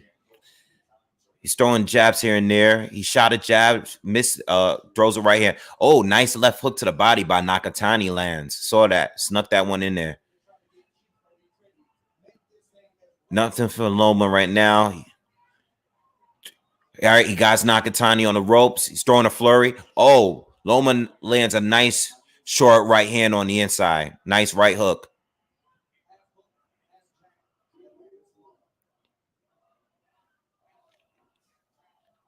By the way, the blood, you can still see the cut, but you can't, it's not flowing into his eyes or anything like that. So it's not really affecting Loma. At least it's not affecting his eyes. All right. Nice counter by Loma. Nakatani's trying to shoot a right to the body. Loma counter him. Loma's now closing the gap, stepping around him, trying to look for a shot, but he didn't get anything off there. Nakatani got good legs. He's definitely got light legs, and I think when Loma does step in and step around him, Nakatani's pretty quick and light on his feet. He steps in and out very, very quickly too. So Loma's not going to just always be able to get off every time he steps in.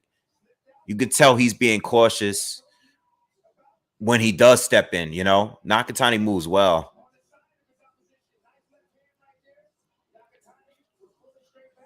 That's a Loma round, by the way.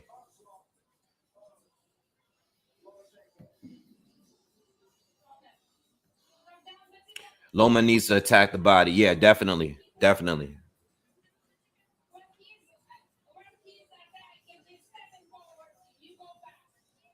Tank is not fighting yet, y'all. If y'all just joining in, if you're looking for the Tank fight, Tank is not fighting yet. All right, we're on the Lomachenko fight right now. Tank is fighting next, but he hasn't entered the ring. That fight didn't start. Right now, we're on the Lomachenko fight.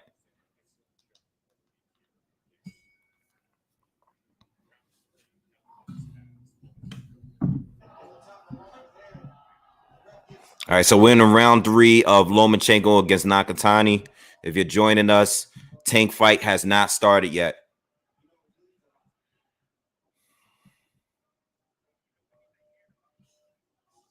Nice jabs by Nakatani lands.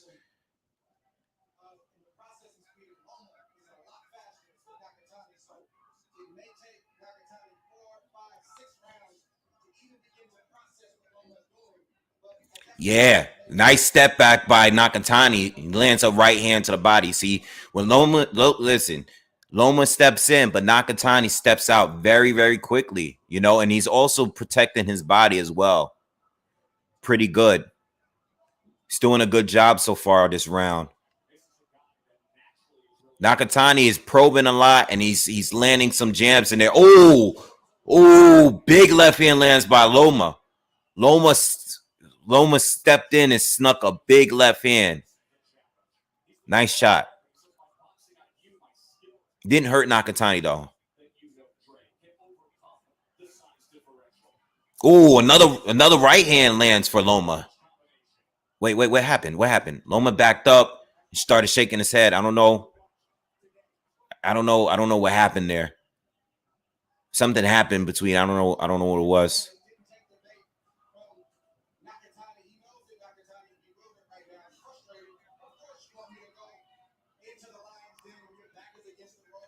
Mm-hmm.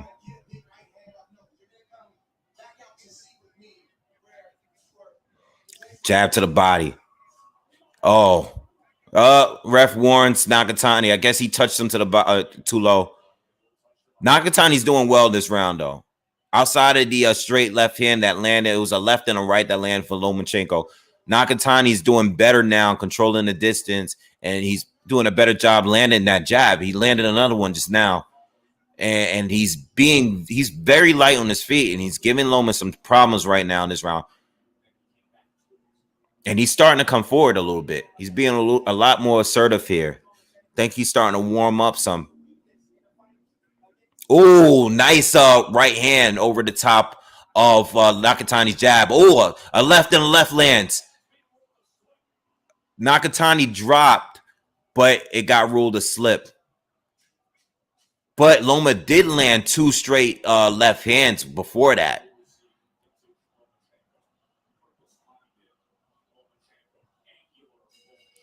Strong finish for Loma. Strong finish. Very strong. He landed a good amount of shots late in that round. I think he just stole that round bet. What do you guys think?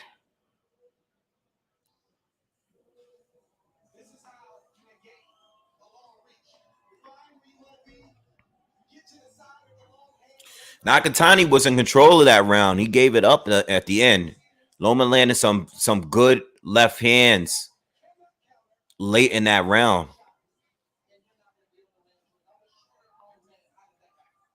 Yeah, I think I got a 3-0 Loma. I think he stole that round with those shots in the last 30 seconds. You know, and I know they didn't count that knockdown, but you know, and I don't think they should count the knockdown because I think you know, but give and take, and another referee might have counted that knockdown, you know, because of the punches that landed before that. All right, we're in the fourth round.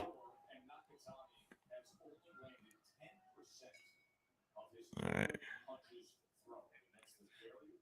Nakatani's still doing well, by the way, y'all. This is a very competitive fight.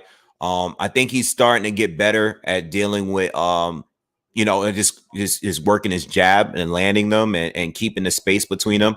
Plus, he's been doing a good job protecting the body. Loma hasn't gotten off on a body yet.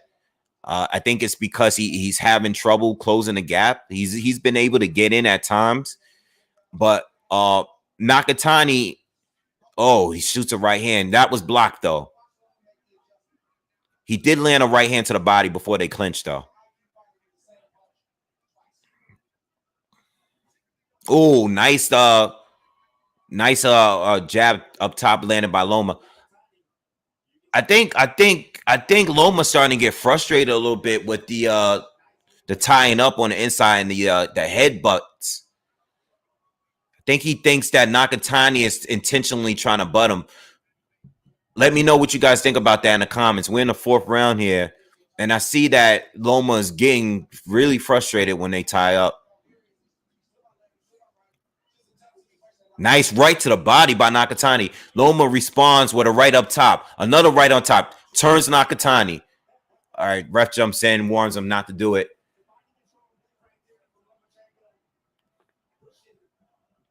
This is not an easy fight for Loma, man. It's not an easy one. We're in the fourth round.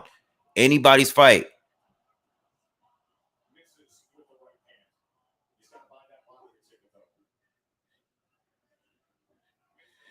And I noticed that Nakatani immediately ties up whenever Loma's close. You know, just a moment ago, Nakatani threw a combination, and once they were close together, He tied up immediately. He's not letting Loma get off on the inside. Oh, nice right hand. Nice short hand, right hand lands by Nakatani. Yeah, this is an ugly round here. But, oh, another nice combination lands to the body by Nakatani. Loma keeps backing up and complaining. I don't know if he thinks he's getting hit low, but that wasn't a low. Those were legit body shots that were landing. Oh. Come on, just fight, guys. Just fight.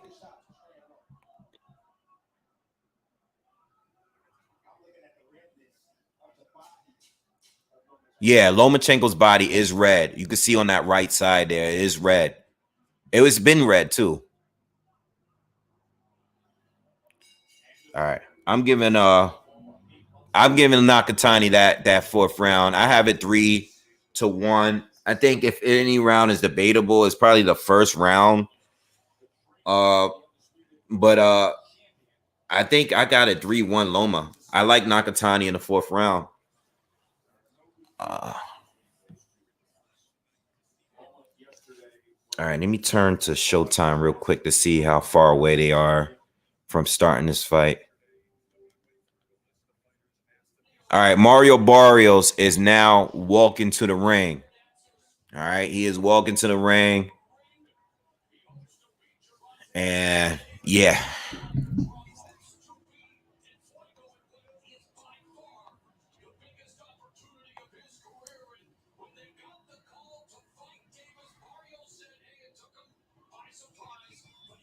All right.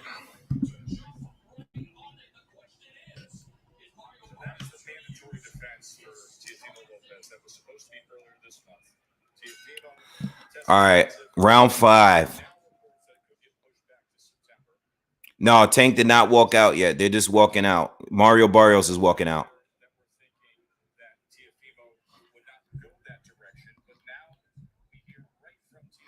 I have it 3-1. If I'm lagging, I apologize. I can't. I don't want to. I can't reset the internet. Can't do much.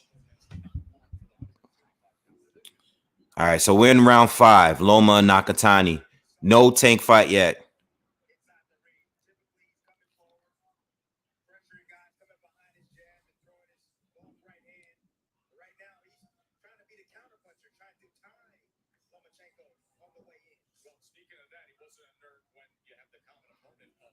Nice jab by Loma.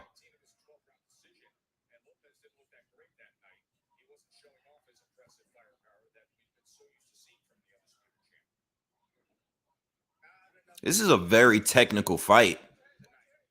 Another headbutt, man. Almost they another headbutt. Not a hard one though.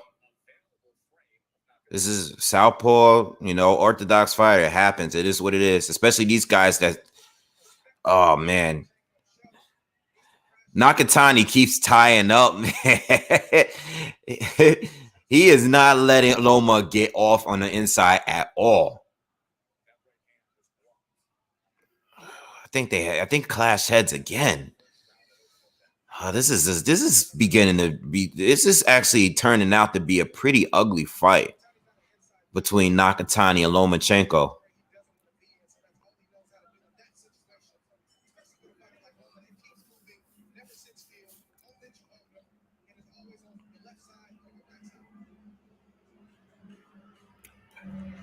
Loma steps in, lands a jab. Oh, the tying up in this. This is like a grappling match right now. Come on. Nice right hand to the body lands for Nakatani.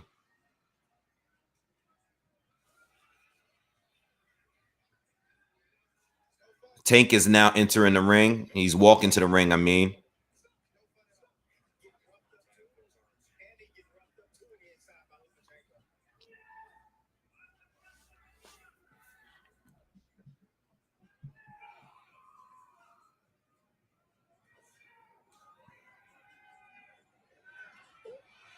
Oh, are they going to count that as a knockdown? Yes. Nakatani is down. Lomachenko, while they were tied up, threw a flurry, landed a couple of shots, and Nakatani went down on his back. It looked like it was a push a little bit, but we've been getting that all fight long between these two. And Nakatani continuously keeps falling down and losing his balance, trying to tie up. They counted the knockdown, all right? So we got a knockdown there, all right? I'm not arguing with that because it was the other one. There was 2 punches that landed, and the ref gave him a pass for it. They counted it a knockdown. The ref took a second to decide, though. Let's see it. They're going to show the replay. So while tied up, Loma lands a left, turns, lands a right. Nah, that's legit. That's all the way legit. No push. Left hand, right hand, another left, and Nakatani was falling. He was falling. That's a knockdown. That's as legit as you're going to get. It happened so fast, and we've been getting so many of those, but this time was legit. So Loma, to me, is up big. I've only given Nakatani the 4th round, and now he has a knockdown. So Nakatani is the one that has to put on now.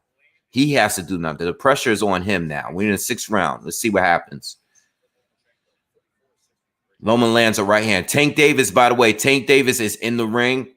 Mario Barrios is in the ring. All right. Right now, for now, I'm still covering the Lomachenko fight. When in between rounds, I will, I'm going to try to cover it as much as the other fight, while I'm covering this fight, right? Once it starts.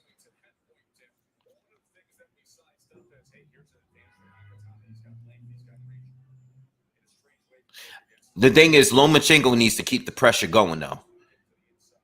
Because I know, now that he's up and nice 2 shots to the body lands for Loma. Loma, right hand over the top. Oh, Nakatani's hurt. He's to the ropes. Loma's trying to stop him here. Another right hand. He is snapping his head back continuously. He's all over Nakatani right now. Let's see what Loma does. Another big left hand. Nakatani's fighting back, and he's going to Loma's body. Big right hand, big left hand. Nakatani returns fire to the body. We're finally getting some action here in the 6th round.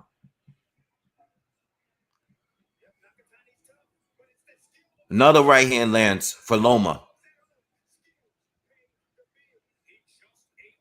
Oh, another right hand lands.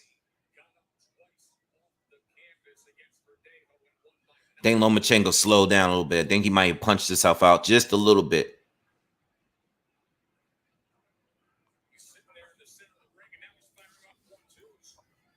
Nakatani, you got to be careful. We've seen this before. So Loma got to be careful. He doesn't punch himself out. He has to keep that energy up.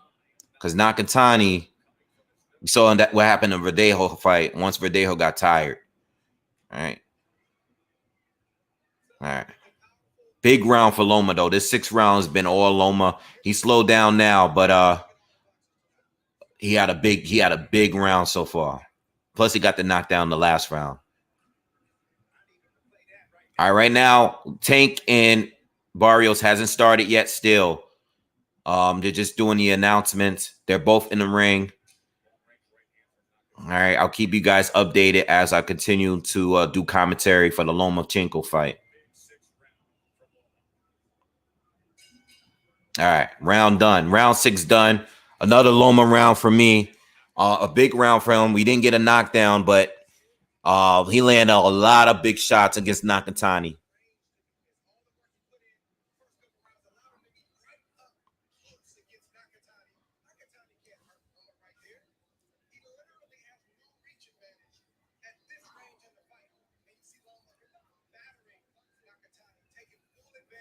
Hey, what's going on Showtime?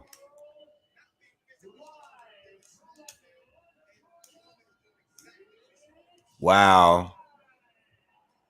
I'm not going to lie, y'all. That Tank Davis fight arena is packed. That place is packed. And that's a big arena in there. Wow. That place is packed. That place looked like it's a big time fight. And this is just based on Tank. He does fill in seats, man. That's one thing you could say about him. He fills seats. He does fill in the seats. All right, so let's get back into the 7th round here.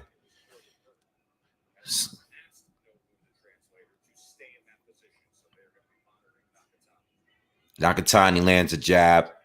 Loma's keeping the pressure going. He's changing levels. He's changing directions, looking for an opening.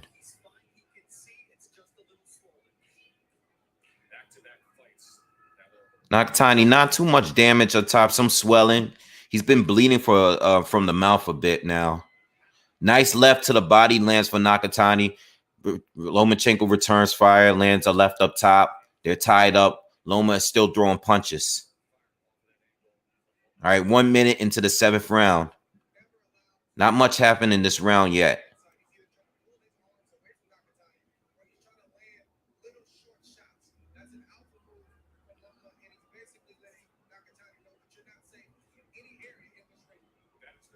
Oh, Loma, left up top. Oh, nice combination up top. Left and a right up top for Loma. Oh.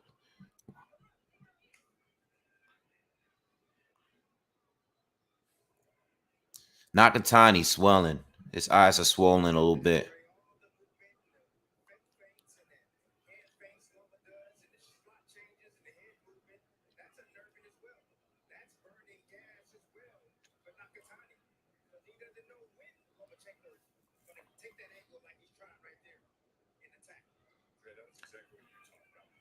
Nakatani's starting to look like he's I don't want to say he's slowing down, but I think the punishment that he's been taking is slowing him down just a little bit.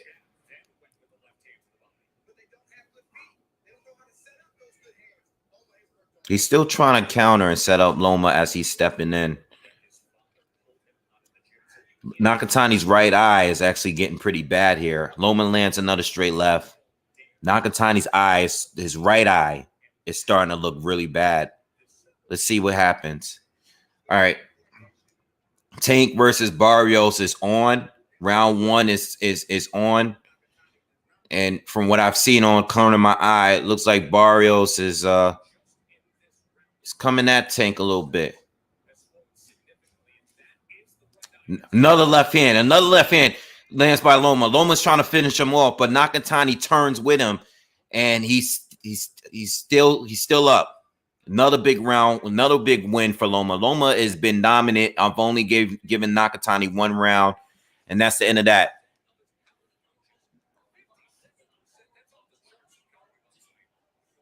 All right, so I'm watching Barrios and Tank, and from what I've been seeing, nothing really yet. We're 1 minute into the first round. Davis is the one moving. Barrios is the one coming forward, but just filling each other out for now. You can clearly see the difference in the size between these two. But Tank looks confident. He's smiling. And he looks confident here. Let's see. Let's see how he deals with the range difference. Tank shoots a straight left, but is blocked by Barrios. Hasn't really found the range yet. He's been shooting some lefts to Barrios, but he hasn't found the range yet. Hasn't really actually connected solid with anything yet. Barrios tries to counter with a sweeping right hand, and Tank avoids it.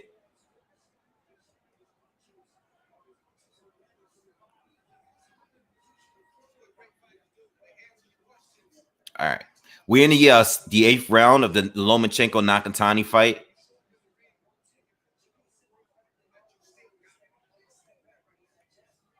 I'm watching both fights, so anything significant happens, I will let you know.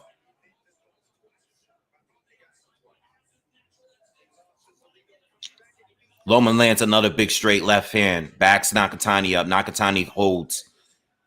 Ref breaks him up.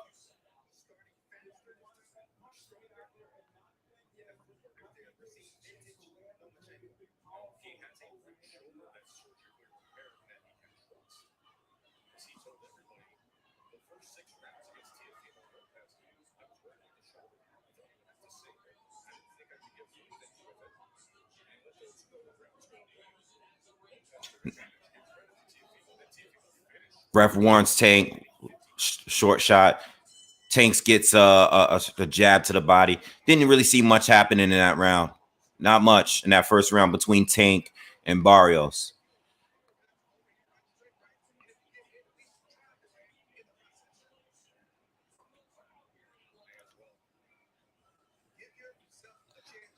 Loma, another. I think Nakatani kind of reacts in a way where every time he gets hit with something up top, his head gets popped back. It looked like his head is about to fly off. Like every time he gets hit with anything, it just pops back every time.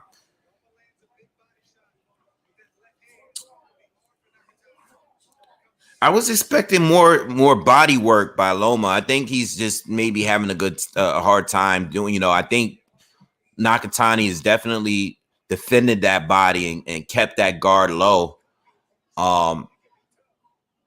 And being that he's light on his feet, I think that's the problem. And also the tying up and the clinching he's been doing to protect himself. All right, we're in round 2 with Tank Davis against Mario Barrios. I couldn't really give you a winner of that first round because I wasn't watching it fully. I didn't see anything real clean, significant land between either one of them from what I was watching, though. Remember, I'm going back and forth and looking at both fights, so.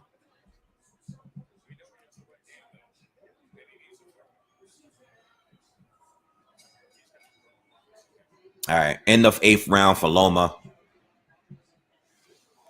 It's pretty almost a clean fight for Loma so far.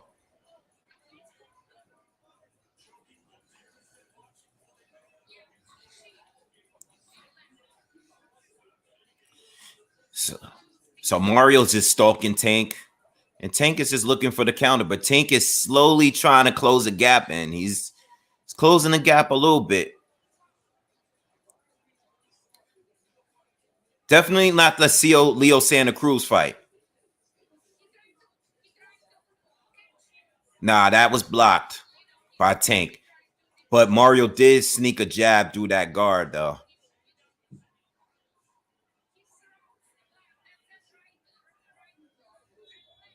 They're both touching that lead hand. Mario lands a left hook to the body, misses the right hand up top.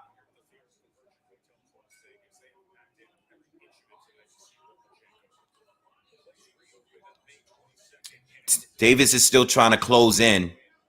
Mario's just trying to keep him out of range. Oh, big left hand lands for Tank. Pops Mario's head back. Tank is doing. He's trying to get in range here, but he did land a nice. That was the best shot I've seen so far in this fight.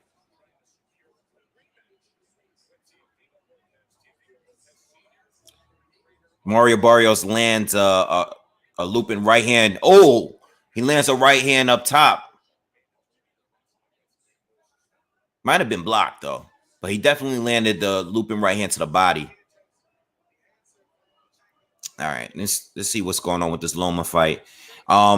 If you just join us, if you're here for the Loma fight, Loma has been. Oh, he hurts Nakatani. Oh, another left hand up top. Nakatani is hurt. He's tied up with Loma. 2 straight left hands landed by Loma. But he didn't go down. He almost went down, but he didn't go down. Waiting to see what Loma is going to do. Loma needs to be more aggressive. I think Loma needs to. Nakatani's he's weak in the legs right now. Loma is trying to get the stoppage. Nakatani holds on. We're in the 9th round. We're halfway through the 9th round, and Nakatani is just exhausted. Let's get the stoppage, Loma. It's over. I think the ref is The ref is looking like he may want to step in and stop it. He stopped it. It's over. Nakatani's done. 9th round stoppage for Vasyl Lomachenko. Good job. Good job. Good job. Good job. Yeah. All right, so we're going to go full into this Tank fight.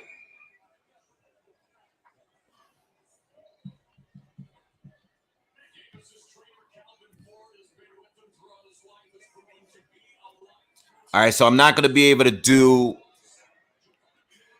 I'm not going to be able to listen to his. I'm sure he's going to call out Teofimo Lopez, maybe even Devin Haney. I'm not sure. Excuse me, but we're all the way into this Tank fight now. We're in the third round. Third round just started.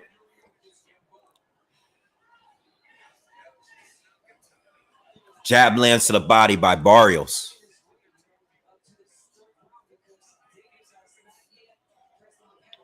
Yeah, Davis is still waiting. He's waiting. He's looking for the counter.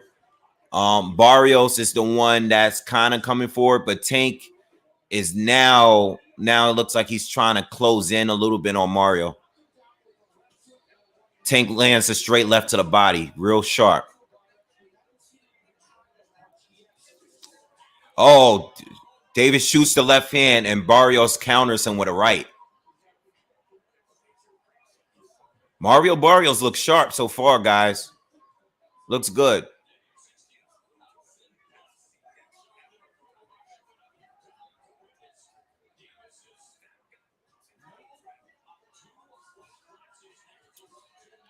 Tank lands it left to the body. Tank has been finding that straight left to the body, but Mario's been nice. Nice left hand lands for Mario. The crowd is cheering, man. There's definitely people there to support him too.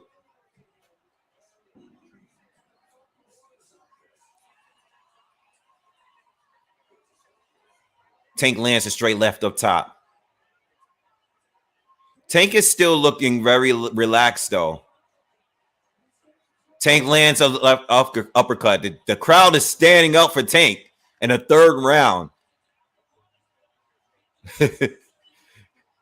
Oh, they're hyping there. You could hear the crowd from. Damn. Barrios lands a right to the body.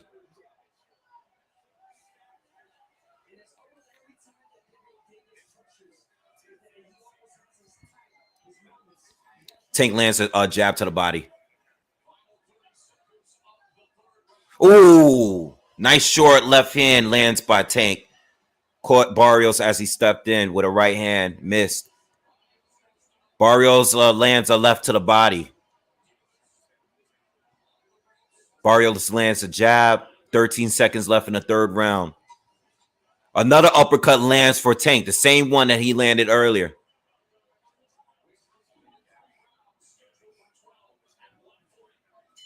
All right. Third round done. Third round done. That's definitely a Tank round.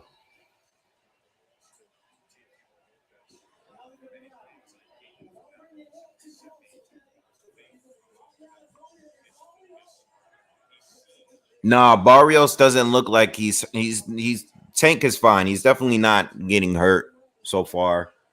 But it's a good fight, man. They're both getting off.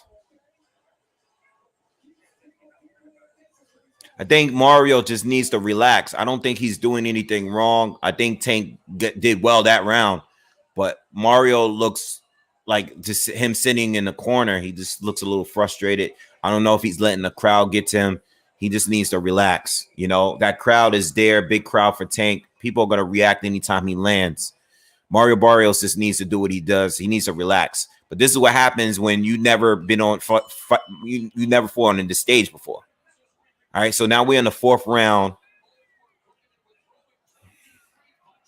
Loma, if you're just coming in, Loma got the knockout of Nakatani, knocks him out in the night. Well, the fight was stopped in the ninth round. Tank is pretty much smiling and sticking his tongue out at Mario. All right, so he's taunting him. Nothing landed yet between either one of them this round so far. We're 30 seconds into the fourth round. So Barrios is coming forward, and I think he's starting to get bothered by it. I think Tank is getting to him a little bit. Let's see what happens. Tank is he's toying around. And I really think he's getting to Barrios right now.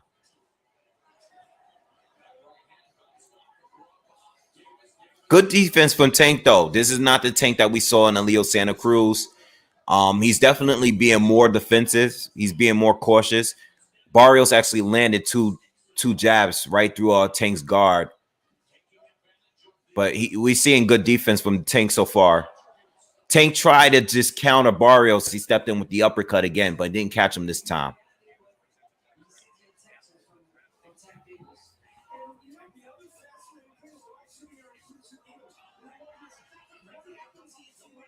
All right, minute 25 left in your fourth round.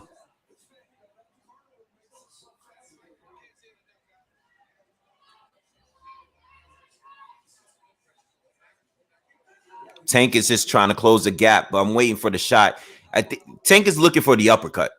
Let's just put it out there. Tank is looking to land that same uppercut. He landed it a couple times this fight so far. He landed it and knocked Leo Santa Cruz out with it. Tank lands a jab.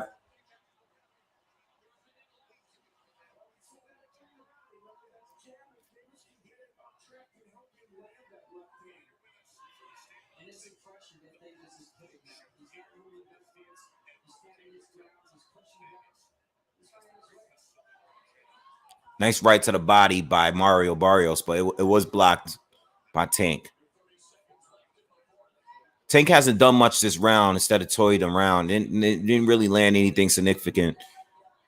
At least Barrios lands a right to his chest, actually, followed by the jab. Another right hand lands for Barrios, but Tank is still coming forward.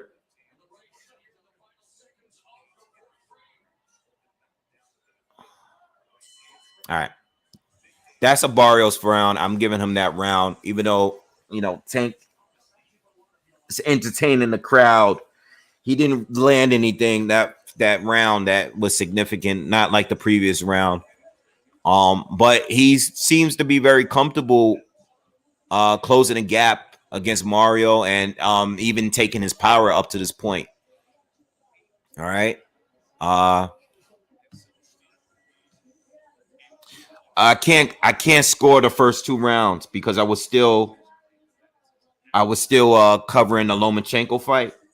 So I can't fairly give you a score.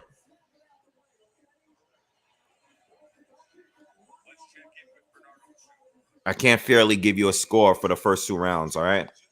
To be fair.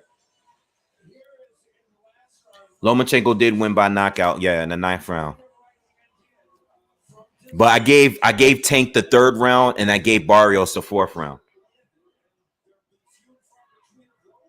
All right. So we're in the 5th round now.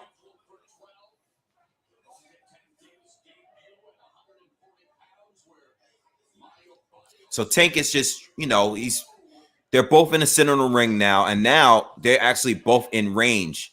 Tank is in range right now. Barrios is landing another right up top, but Tank seems to just be having fun in there. He's smiling. He's sticking his tongue out. He looks very comfortable right now, and nothing seems to really affect him at this point. We'll see what happens. Now he's backing up Mario Barrios. He is backing up Barrios now. Barrios sneaks in a jab to the body. But Tank is not throwing anything. He's just coming forward, and he's just catching a lot of, I think Barrios is just probing. Tank is just catching the shots. Tank actually snuck a short left hand in there up top. Tank landed another left to the body. Mario Barrios returns with a right to the body. All right. But Tank is now putting pressure on Mario. Lands another left to the up top to Barrios' face. We're halfway through the 5th round now. Nice left hook to the body landed by Mario Barrios. But Tank is the one coming forward still. He's smaller, but he's walking Barrios down in the center of the ring right now. Tank went for that uppercut again, but he missed the target this time.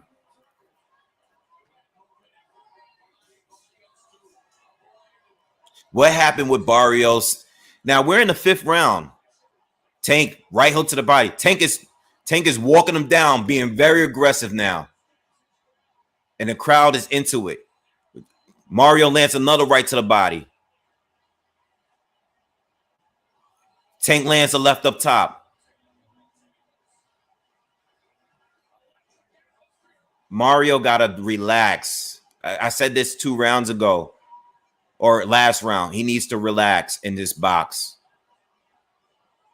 He's getting walked down by the little guy here, and he's still landing, but he can't deal with the pressure right now. And I think Tank still, his power seems to be bothering Mario and his pressure. Another left lands for Tank. Jab lands for Tank. Another left lands for Tank. Barrio responds with a right hand to the body. But Tank is still coming forward and walking him down. Now Tank is giving us the fight that he was giving us against Leo. He's getting touched a little bit more, but he's putting the pressure on. And the way it's looking right now, he's definitely in full control. I gave him that round. Mario does not, he's having trouble dealing with the pressure. He can't deal with the pressure. I don't like his body language. I don't like how he looks in the corner.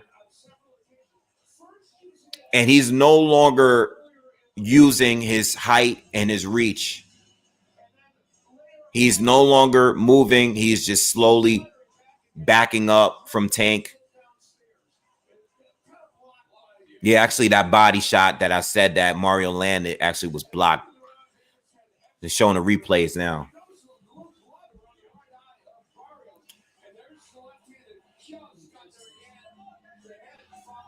All right, we going into the 6th round, y'all. We going into the 6th round. I gave Tank round 3. I gave Barrios round 4. I gave Tank round 6. Now Tank is back to stalking him again. He is walking Barrios down. Barrio lands a jab.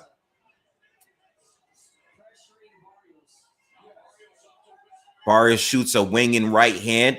Tank ducks underneath it. I'm sorry. And Davis is just walking him down.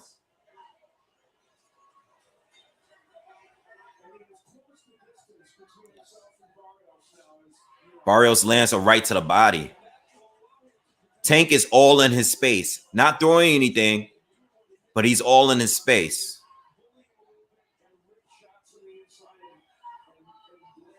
Nice jab by Barrios lands. But Tank is not. Tank is still walking him down.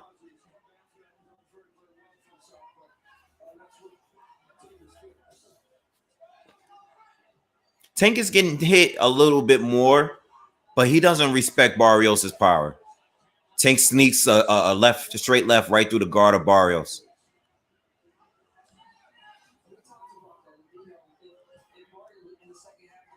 Tank is just walking down still. Barrios is going to have to land something that's going to make Tank respect him, because Tank is just walking through him. He's making it look easy.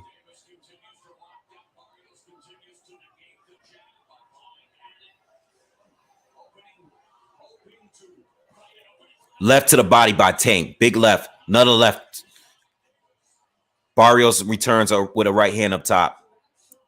We got a minute left in the 6th round. If you're just joining us, we're in the 6th round. A minute left. Smash that like button. We got 400 viewers. Smash that like button for me. Everyone that's here, just smash that like button.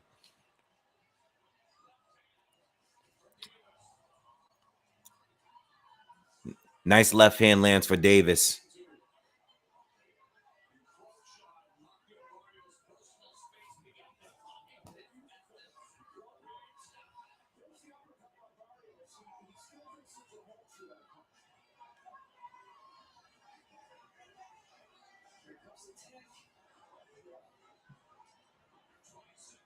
$20 seconds left. Nice right hand lands for Mario. Tank lands a left hand. Still walking Mario down. Tank goes for the uppercut, misses. Mario's bleeding a little bit. I can't tell from where, though. Wait. I can't tell from where, but I gotta look. Let's look at this corner here. Because I can't tell, but I think Mario's eye might be a little swollen. We'll see. We'll see. Tank is still in control of the fight, y'all. If you're just joining us, Tank is still in. What you guys talking about? What you guys saying? What do you think is gonna happen?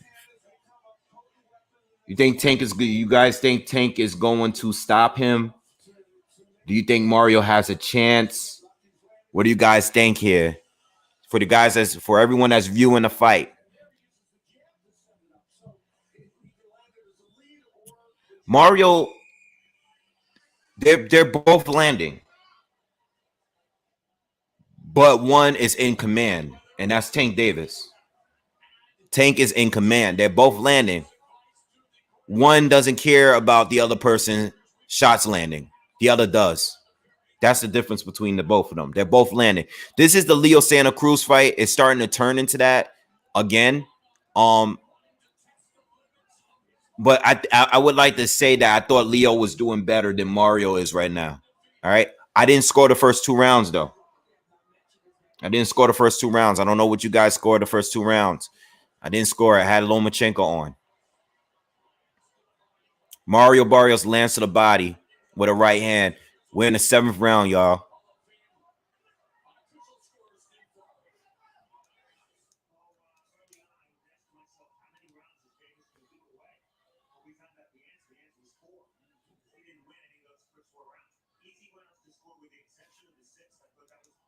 Unofficial scores got Tank they only gave Tank, I think they gave Tank 2 rounds.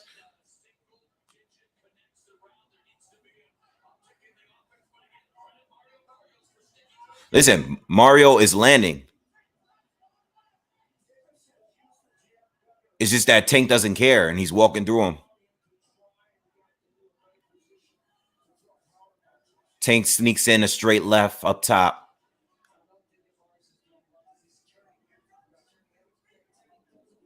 All right, so Mario's back into Tank is not putting the same kind of pressure on Mario. I don't know if he's, I don't know what changed, but there's some space between them now. Well, Tank is putting the pressure back on now.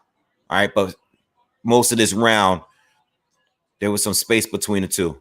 Now, Tank is walking him down again. Lands a short left hand. Lands another short left hand. And he's just walking Mario down.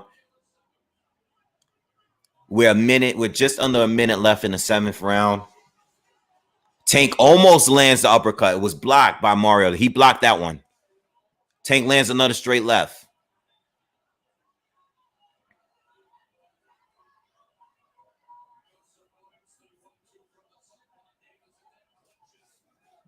Smash that like button. Smash that like button. Subscribe to the channel.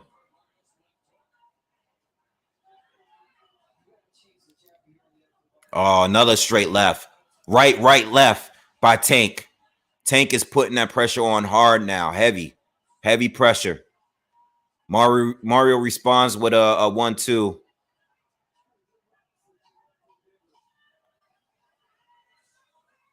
All right.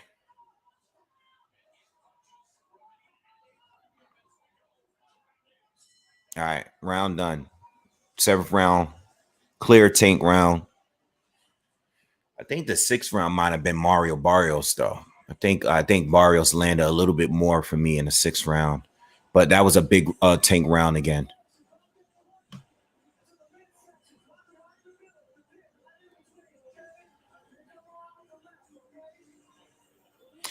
No, I haven't watched the documentary yet.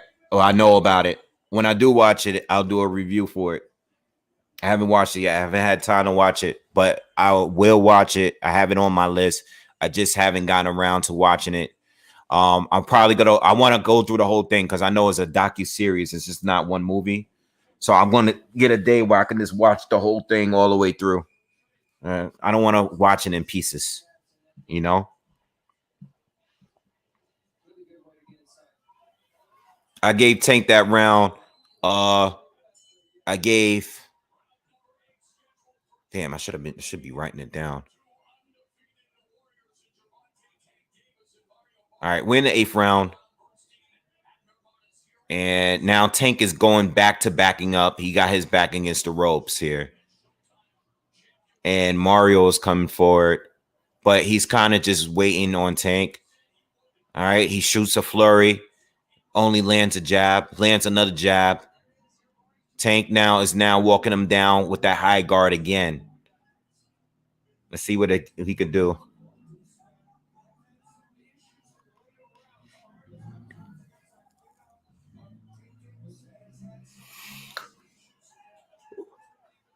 Nice right to the body for Barrios. Oh, Tank knocks him down. He counters Barrios' jab with a right hook over the jab and knocks him down. Knockdown. But he's okay. It was a flash knockdown. Tank is all over him. Oh, no. Oh, no, he's hurt. Tank hits him with a big left hand. Barrios is back up, but he's clearly hurt. That's 2 knockdowns in this 8th round. I thought that first knockdown wasn't so bad. Now Tank is all over him. Tank got to be careful. Tank got to be careful. All right, right hand. Yo, yeah. Tank is just coming in. Let's see if he can finish Mario. Mario's fighting back. He's trying to get some distance from him. Big bruise on his left face. So he was hurt bad. Tank is all over. Mario's fighting back, though. Tank is smothering him, but he's trying to get a clean shot in there. Oh, lands a big left hand. Misses the right hand, though. Mario responds. There's a minute left in this round. It's a minute left, and Tank is just walking him down. Mario's just trying to get away. Tank is just all over him. Mario's still fighting, though. Let's see what happens. Let's see if he can survive. Big left hand from Tank. Mario tells him to come on. Big right hand by Tank. Right, a left, a right again, but Mario's still up. 30 seconds left. Oh, Mario's face is fucked up. Excuse my language. Damn. We in the 8th round. 19 seconds left. Mario is still fighting. He's still in the game. He's moving and he's still throwing punches. Lands a jab. I think Tank is a little tired. He's been chasing him all round. He throws the uppercut, misses. Throws a right hand, misses. And Mario survives the round, man. Crazy. Big round for Tank Davis. 2 knockdowns. Just couldn't get him out of there. And Barrios has a cut under his left eye now. Bleeding. Swelling. He got messed up that round, man. Got messed up bad. All right. He survives the round.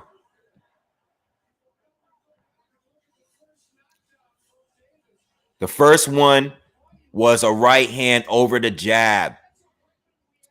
Clean. And Barrios just went right down, man.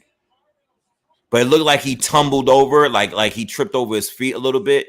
So they're showing it again. They're showing it again, slow motion. Boom. Caught him. And Barrios just tripped over and fell over. But then Tank came back. And then he shoots a left hand, a looping left hand, clean. And that's the one that did it. All right, we're in the 9th round, y'all. So Tank is right back at him. Let's see what he does. Let's see what he does. Let's see if Tank gonna. I personally think Tank is gonna take the round off because he I don't know. Might he look like he slowed down a little bit at the end of that 8th round. Let's see what happens. Very competitive fight though, up into his knockdowns. As far as punches landed, I mean.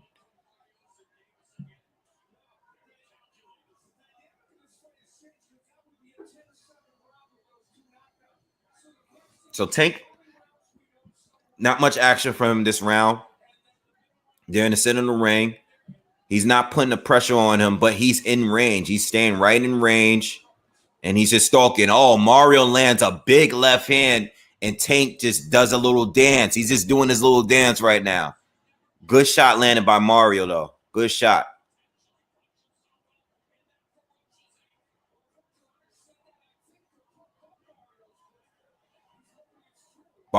Tank is just, he's sitting, he's basically, his back is against the ropes, and he's just blocking everything that Mario throws. And now he's back to walking Mario down. But he's not throwing anything. Mario's just keeping a jab out there. I think this round was just a take. He's taking a round off. Thinking the 10th, Tank is probably going to come back at him.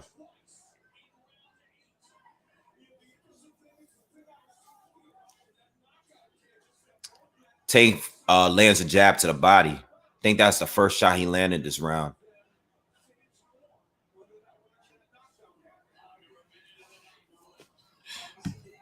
Make sure you guys smash that like button, man. Oh, nice right hand lands up top for Tank.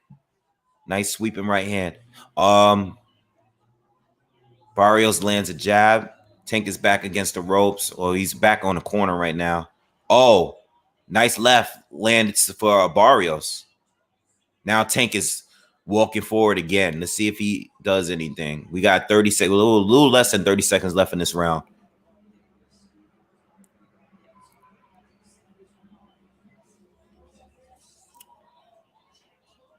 Tank lands a left hand behind the jab. 10 seconds left in the 9th round.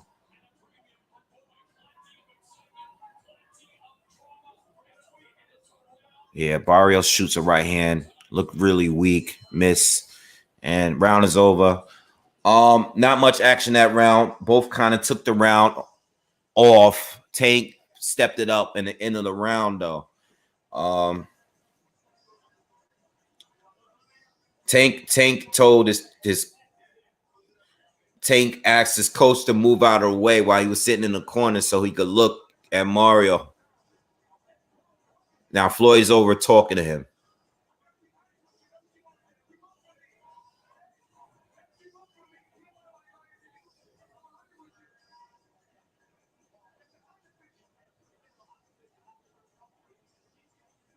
I don't know what's going on here. I'm trying to understand what Tank and Floyd having a little. I don't know. Tank and Floyd had a little back and forth. Floyd comes to the side and he told him something. I don't know. I didn't hear it though.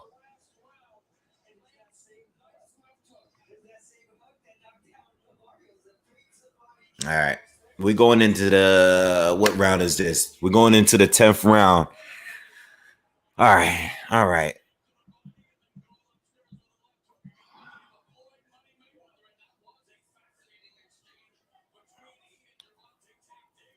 We're in the 10th round. And Tank looks like he's starting to go back to walking Barrios down. Barrios is probing and he's shooting his jab in between. He's landing a few jabs, but nothing significant, no power jabs. He looks like he's fresh, though. Mario looks fresh. Tank is closing in on him, though. Didn't throw anything yet, but he's closing in. Mario lands a right hand. Tank's still walking forward, not throwing anything. Mario's just, he's throwing a lot of shots, throwing flurries. Tank is now back on him. And now they fighting. Now they back to fighting. Oh, big left hand by Tank. Right hand, big right hand by Tank. He didn't hurt him though, but it was big. Oh, another big left hand by Tank. I'm surprised that didn't hurt him. He's all over Mario again. Halfway through the 10th round, if you're joining us, he's back all over him. Walking him down, the pressure. Barrios lands one to the body.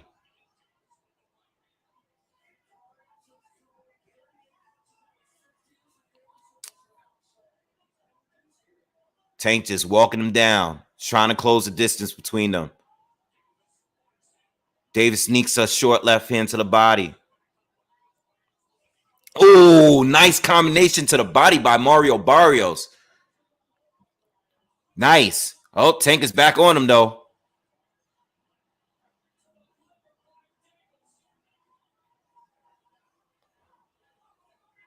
Davis is just closing in. This is a good round from both. Another combination to the body by Barrios. Where was this all fight long? Yeah, this is going to be a hard round. I hear the commentary. Oh, nice left to the body and uppercut by Barrios. And Tank responds with a monster. Holy shit. He landed a big uppercut. And he has Barrios wobbling around. After Barrios landed two of the best shots in this whole fight. Tank hurts a lot more, though. They're both trading. But Tank is backing him, the bigger man, up. Oh, man, this round is the best round. Oh, this is the best round right here.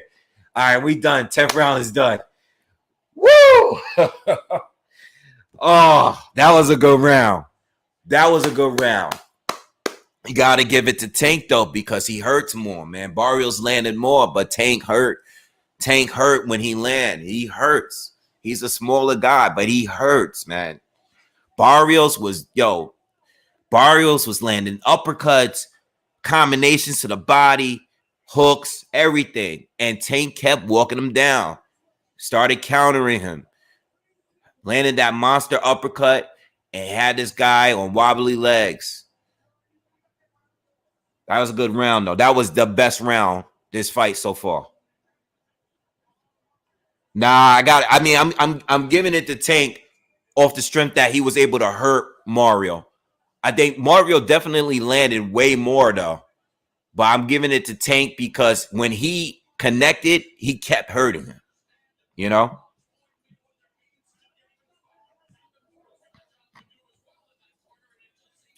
And this is a 140 fight. All right, so Tank is back on him. We're in the 11th round, y'all.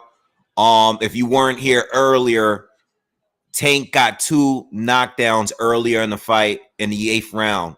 2 knockdowns in an 8th round. But as far as rounds scored, Mario does have rounds in the book. You know, I think Tank is winning the fight, but Mario does have some rounds in there. So if he ever, at some point drops Tank, at some point, it would be, a good fight. But he hasn't hurt Tank at all so far. But right now, this round is starting out just like the 10th round. Mario Barrios has been landing shots on Tank. Tank is eating a lot of punches like he did in a Leo Santa Cruz fight, but he's just walking Barrios down. He doesn't respect his power.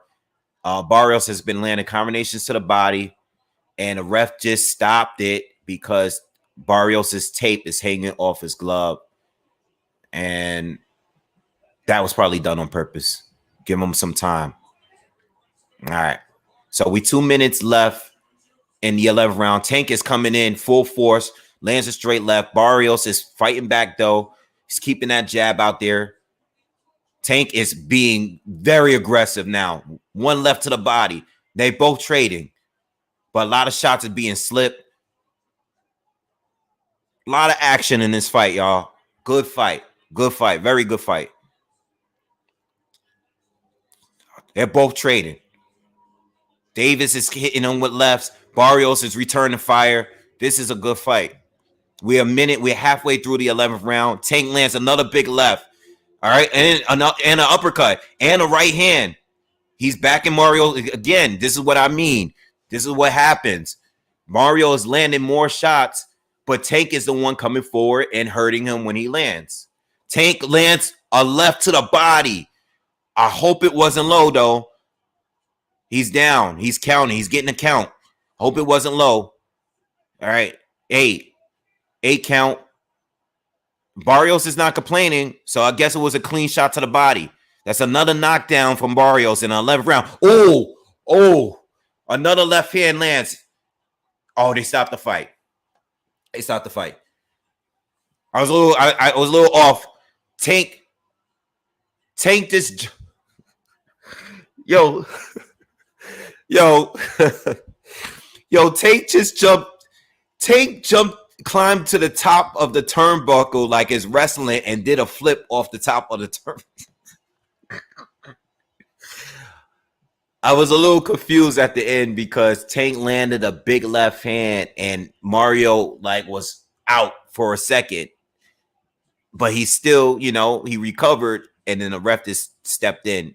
I thought he was going to give him a standing 8 count. He didn't. He just stopped the fight. Stoppage, 11th round stoppage, and a very good fight. This was a very, very good fight. I would like to see that first knockdown though, because I know it was a body shot. It looked like it could have been a little bit low, but I don't see anybody complaining or anything like that. Yeah. Tank won. Tank 11th round stoppage. Lomachenko 9th round stoppage. That was all clean.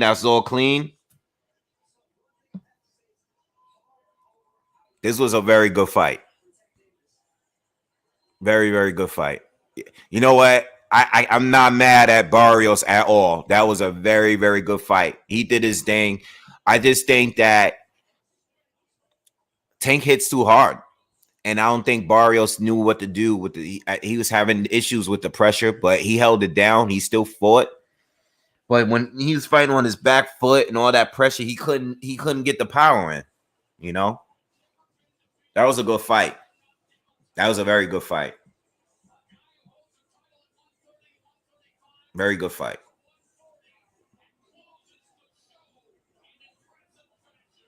Yeah, very, very, very good fight. Good fight. Good fight.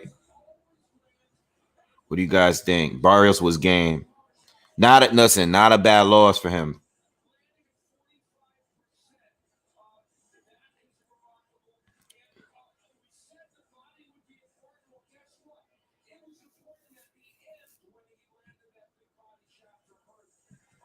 We saw a lot in this fight. We saw a lot from this fight. We seen them boxing early, the first few rounds.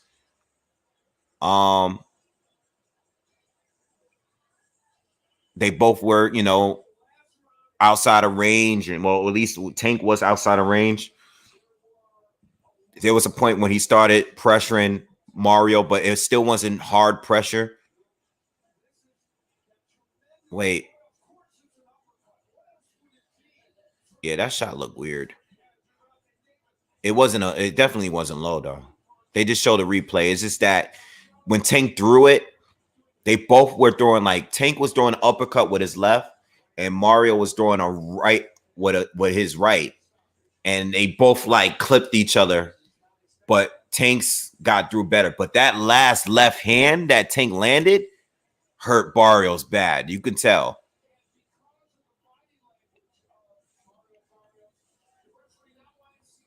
Yeah, he was hurt. That last left hand was huge.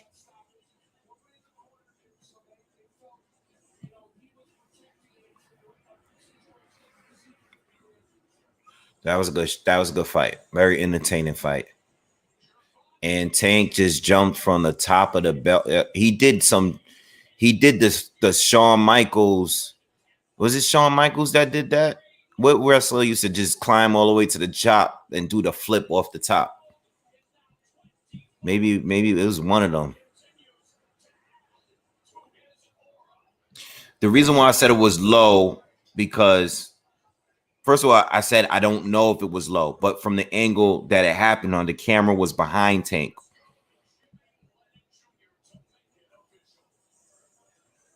Calm down.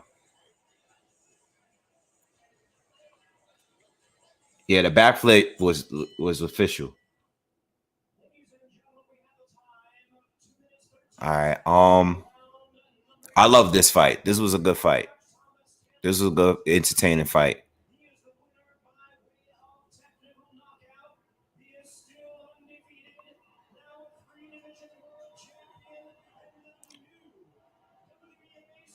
Brother, USA MVP in the building. Now, look, similar performance to the Leo Santa Cruz fight. I think Leo was a little better, a little bit, not like when I say better, I mean I think he was securing the rounds maybe a little better. And dealing with Tank's pressure better. I know he was knocked out earlier, but what I'm saying is it was similar. Like the way that it finished was very similar. Barrios, the difference really, like when the fight started getting really good in the second half, I think the size and the durability really kicked in. I think if it was anybody else, they would have been knocked out earlier. You know what I'm saying?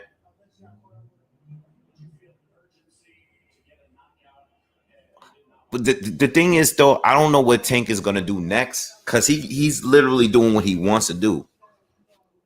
You know, a lot of us want to say like, "Yo, I want to see him fight Ryan Garcia or Teofimo Lopez or whoever, someone at 140, Josh Taylor." Tank is gonna fight whoever he wants to fight. I think that is pretty clear at this point. You know, I don't think Tank is here to really just be giving us what he Tank. I would love to see him fight Ryan or Tio or Devin Haney. I would love to see him fight, but yo, I'm looking at this crowd. I'm looking at this crowd and all these people here, and I know these people are gonna keep fighting who they want to fight. They're not gonna fight. I'm not even gonna hold y'all on talking about who I want to see him fight next. We'll find out when they announce it. That's it. You know? Yeah, Tank would smash Ryan up. There was no point where I thought Ryan would beat Tank. You know, Teofimo Lopez, different conversation. You know, I would love to see that fight.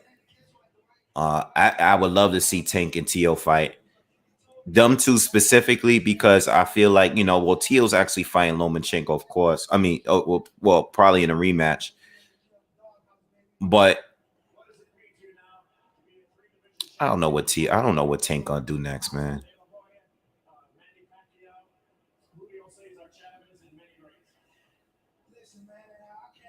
Who y'all want to see Tank fight next?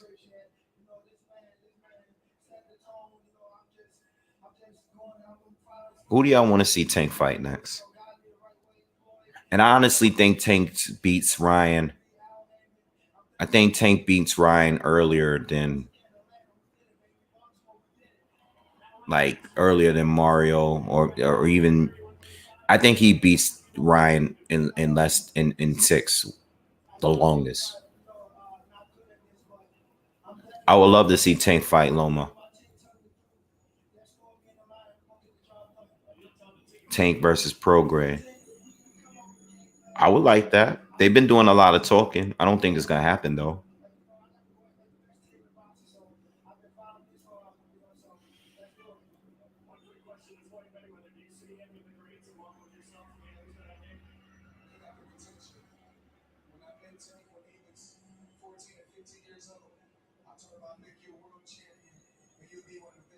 Tank ain't beating Ryan. Stop it.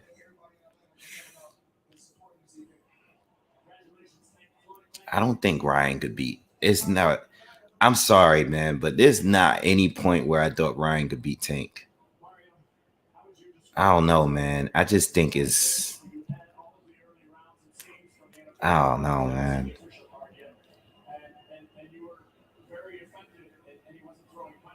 I don't think Tank is being Regis Prograde though.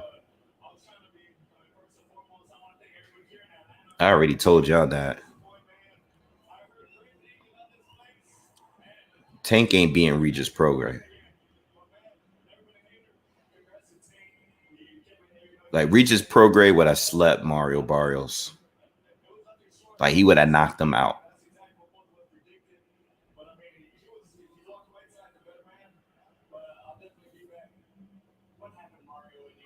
Yeah, he's not fighting Prograde. Like, why would he? Nah, that's way too risky. That's they're not doing that.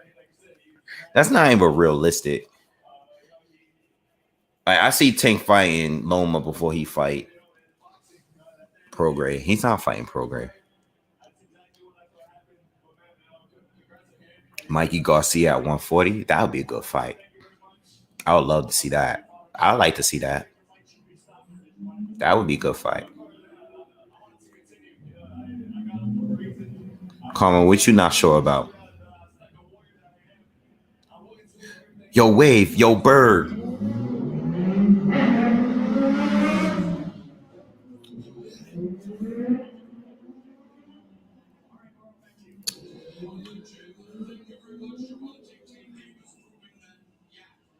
What's JC and Jose arguing about on here? Facts. Tank belt does not count.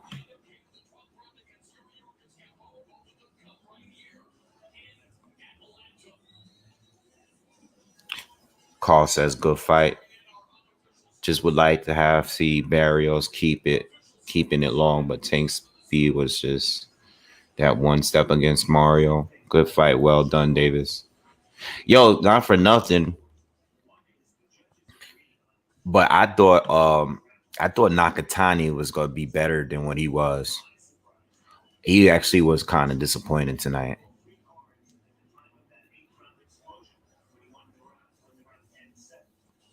Like he lost kind of easily to me. I think I gave Nakatani 1 round. That was kind of disappointing. That's not taking anything away from Loma.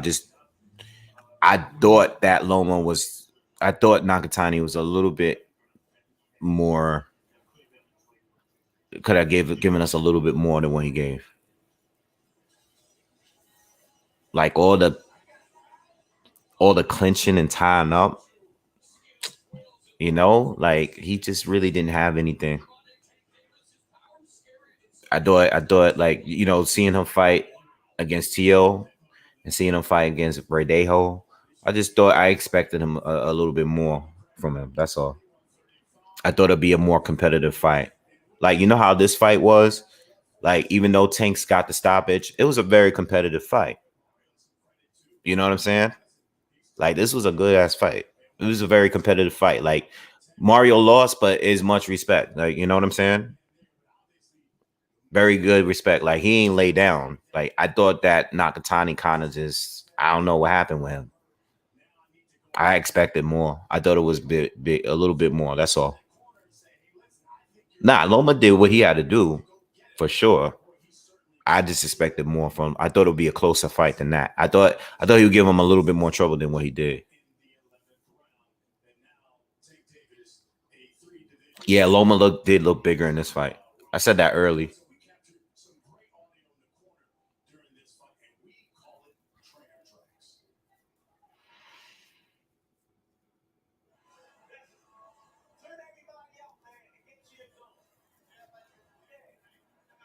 All right. I'm